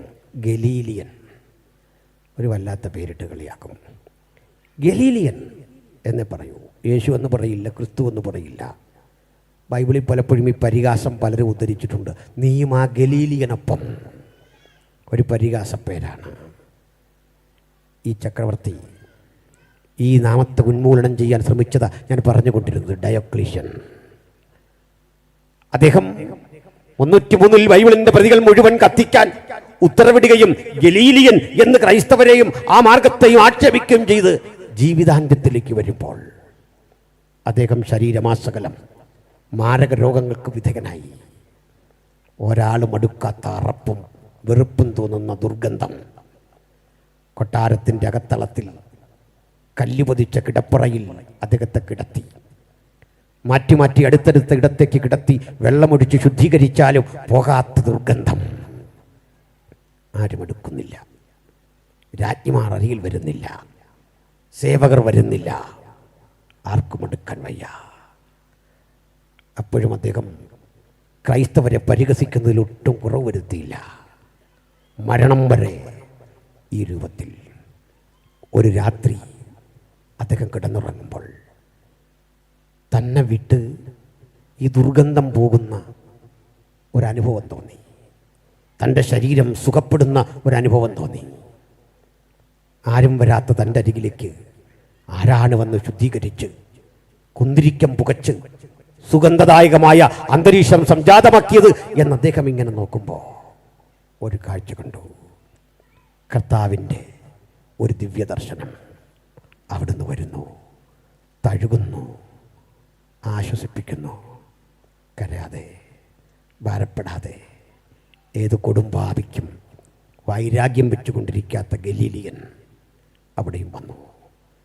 ചക്രവർത്തി ചാടി എഴുന്നേറ്റിട്ട് പറഞ്ഞു, ഓ ഗലീലിയൻ, നീ എന്നെ തോൽപ്പിച്ചു കളഞ്ഞു. ഗലീലിയൻ, ഞാൻ നിന്റെ മുമ്പിൽ തോൽക്കുന്നു. ഗലീലിയൻ, ഞാൻ കീഴടങ്ങുന്നു. ഇതെൻ്റെ തോൽവി. അല്പം കഴിഞ്ഞ് പറഞ്ഞു, ഗലീലിയൻ, ഞാൻ തോൽക്കുകയല്ല, ഇതെൻ്റെ വിജയം. ഇതെൻ്റെ വിജയം. ആത്യന്തികമായ ആ സത്യത്തിന്റെ മുമ്പിൽ, നമ്മെ തലോടുന്ന ആ സ്നേഹത്തിന്റെ മുമ്പിൽ നമുക്ക് പറയാം, ഇതെന്റെ വിജയം, ഇതെന്റെ വിജയം. നസ്രായനേ, നിന്നെ തിരിച്ചറിയുന്നത്, നിന്റെ കരസ്പർശം അനുഭവിക്കുന്നത് എന്റെ വിജയം. ഈ രാത്രി ആ ഗലീലിയൻ നമ്മുടെ മധ്യത്തിൽ വചനം ജഡമെടുത്ത് ശരീരധാരിയായി എന്നെയും നിന്നെ രക്ഷിക്കാൻ, തഴുകാൻ, ആശ്വസിപ്പിക്കാൻ കരുത്തോടെ, ശക്തിയോടെ നമ്മുടെ മധ്യത്തിലുണ്ട്. സകല മഹത്വവും അവൻ അർപ്പിക്കാം. എല്ലാ കണ്ണുകളും അടച്ചാട്ടെ, ഹൃദയങ്ങളെ ഏകാഗ്രമാക്കാം. ഈ നസ്രായനോട് പ്രാർത്ഥിക്കാം. അപ്പാ, നീ ജഡമെടുത്തത് അടിക്കിന് വേണ്ടി, നീ പ്രാണൻ വെടിഞ്ഞത് അടിക്കിന് വേണ്ടി, നിന്റെ പ്രാണനാൽ, നിന്റെ രക്തത്തിൽ അതിക്രമങ്ങളുടെ മോചനം എന്ന വീണ്ടെടുപ്പ് നീ ഞങ്ങൾക്ക് തന്നു. ആ വീണ്ടെടുപ്പിന് നന്ദി പറയാ. ഈ ഘട്ടത്തിൽ ഒന്നുകൂടി ആ ഗലീലിയനോട് ചേർന്ന് ജഗജീവിതം നയിക്കാൻ ഞാനിതാ എന്നെ സമർപ്പിക്കുന്നു. എനിക്കവനെ അനുഗതാപനം ചെയ്യണം. എനിക്കവന് വേണ്ടി ഉറപ്പോടെ നിൽക്കണം. എനിക്കവന്റെ സാക്ഷിയാകണം. എനിക്കവന് വേണ്ടി പാടണം. എനിക്കവന് വേണ്ടി പ്രസംഗിക്കണം. ശിഷ്ടായുസ് എത്രയുമായിക്കൊള്ളട്ടെ, എനിക്ക് പാടി എനിക്ക് പ്രസംഗിച്ച് എനിക്കവനെ അനുധാവനം ചെയ്ത് ആരാധിച്ച് എനിക്കവനൊപ്പം നടക്കണം. ഗലീലിയൻ, നീ എന്റെ അന്തസ്സാണ്, നീ എന്റെ അഭിജാത്യമാണ്, നീ എന്റെ ശക്തിയാണ്, നീ എന്റെ അഭിമാനമാണ്. ഈ യേശുവിനെ ഇന്ന് രാത്രി അകത്തും പുറത്തും ആർക്കാവശ്യമുണ്ട്? ഞാൻ മനസ്സിലാക്കുന്നു, ഇവിടെ ഇരിക്കുന്ന സകലരും അവനെ അനുധാവനം ചെയ്തവർ. പക്ഷേ ന്യായമായൊരു ചോദ്യം, ഒരാളെങ്കിലും യേശുവിനെ കൂടാതുണ്ടോ? ഗലീലിയൻ, ഞാൻ നിന്നെ അനുഗമിക്കുന്നു എന്ന് പറയാൻ എത്ര പേർക്ക് ഈ രാത്രി ദൂരത്തും ചാരത്തും കഴിയും? ഞങ്ങൾ കാണുന്നില്ലെങ്കിലും, അല്ല ഈ പന്തലിലുണ്ടെങ്കിലും നിങ്ങൾക്ക് യേശുവിനെ അനുഗമിക്കാൻ കഴിയുമെങ്കിൽ കരമുയർത്താം. ഞങ്ങൾ നിങ്ങൾക്കായി പ്രാർത്ഥിക്കും. തീർച്ചയായും നിങ്ങളിൽ ആരുണ്ട്? അടുത്ത ഒന്നുകൂടി ആരംഭത്തിൽ സൂചിപ്പിച്ചതുപോലെ നിങ്ങളിൽ ഒരാൾക്കെങ്കിലും സ്നാനമേറ്റ് യേശുവിനോട് ചേരാൻ മനസ്സുണ്ടോ? ഒരവസരം എനിക്ക് തരുമെങ്കിൽ ഞാൻ നിനക്കൊപ്പം. ആർക്കാഗ്രഹമുണ്ട് അവർക്കും കരമുയർത്താം. അങ്ങനെയുള്ളവർക്ക് വേണ്ടിയും ഞങ്ങൾ പ്രാർത്ഥിക്കും. തീർച്ചയായും കരമുയർത്തിയവരെ ദൈവം അനുഗ്രഹിക്കട്ടെ. ദൈവം നിങ്ങളെ തൊടട്ടെ. എനിക്ക് യേശുവിന് വേണ്ടി നിൽക്കണം, യേശുവിനെ പ്രസംഗിക്കണം, യേശുവിനായി അവസാന ശ്വാസം വരെ നിൽക്കണം. വിശുദ്ധന്മാർക്കൊരിക്കലായി വരമേൽപ്പിച്ച അതിവിശുദ്ധ വിശ്വാസത്തിന് വേണ്ടി പോരാടണം. ആഗ്രഹിക്കുന്നവർ മാത്രം, ആത്മാവ് ഹേവിക്കുന്നവർക്ക് മാത്രം കരമുയർത്താം. യേശുവിന് വേണ്ടി നിൽക്കാൻ, അവസാന നിമിഷത്തിലും യേശുവിന് വേണ്ടി നിൽക്കാൻ ആ ത്രസിക്കുന്ന ഹൃദയത്തോടെ, ആ വലിയ താല്പര്യത്തോടെ, കെട്ടടങ്ങാത്ത ആവേശത്തോടെ നമുക്ക് യേശുവിനെ അനുധാവനം ചെയ്യാം. കൊയർ അനിവാര്യമായ ഒരു ഗാനം പാടുകയും തുടർന്നുള്ള ശുശ്രൂഷകൾ ദൈവവൃത്തന്മാർ നിർവഹിക്കുകയും ചെയ്യും. ഈ വചനങ്ങളാൽ കർത്താവ് നമ്മളെ അനുഗ്രഹിക്കുമാറാകട്ടെ. ആമേൻ.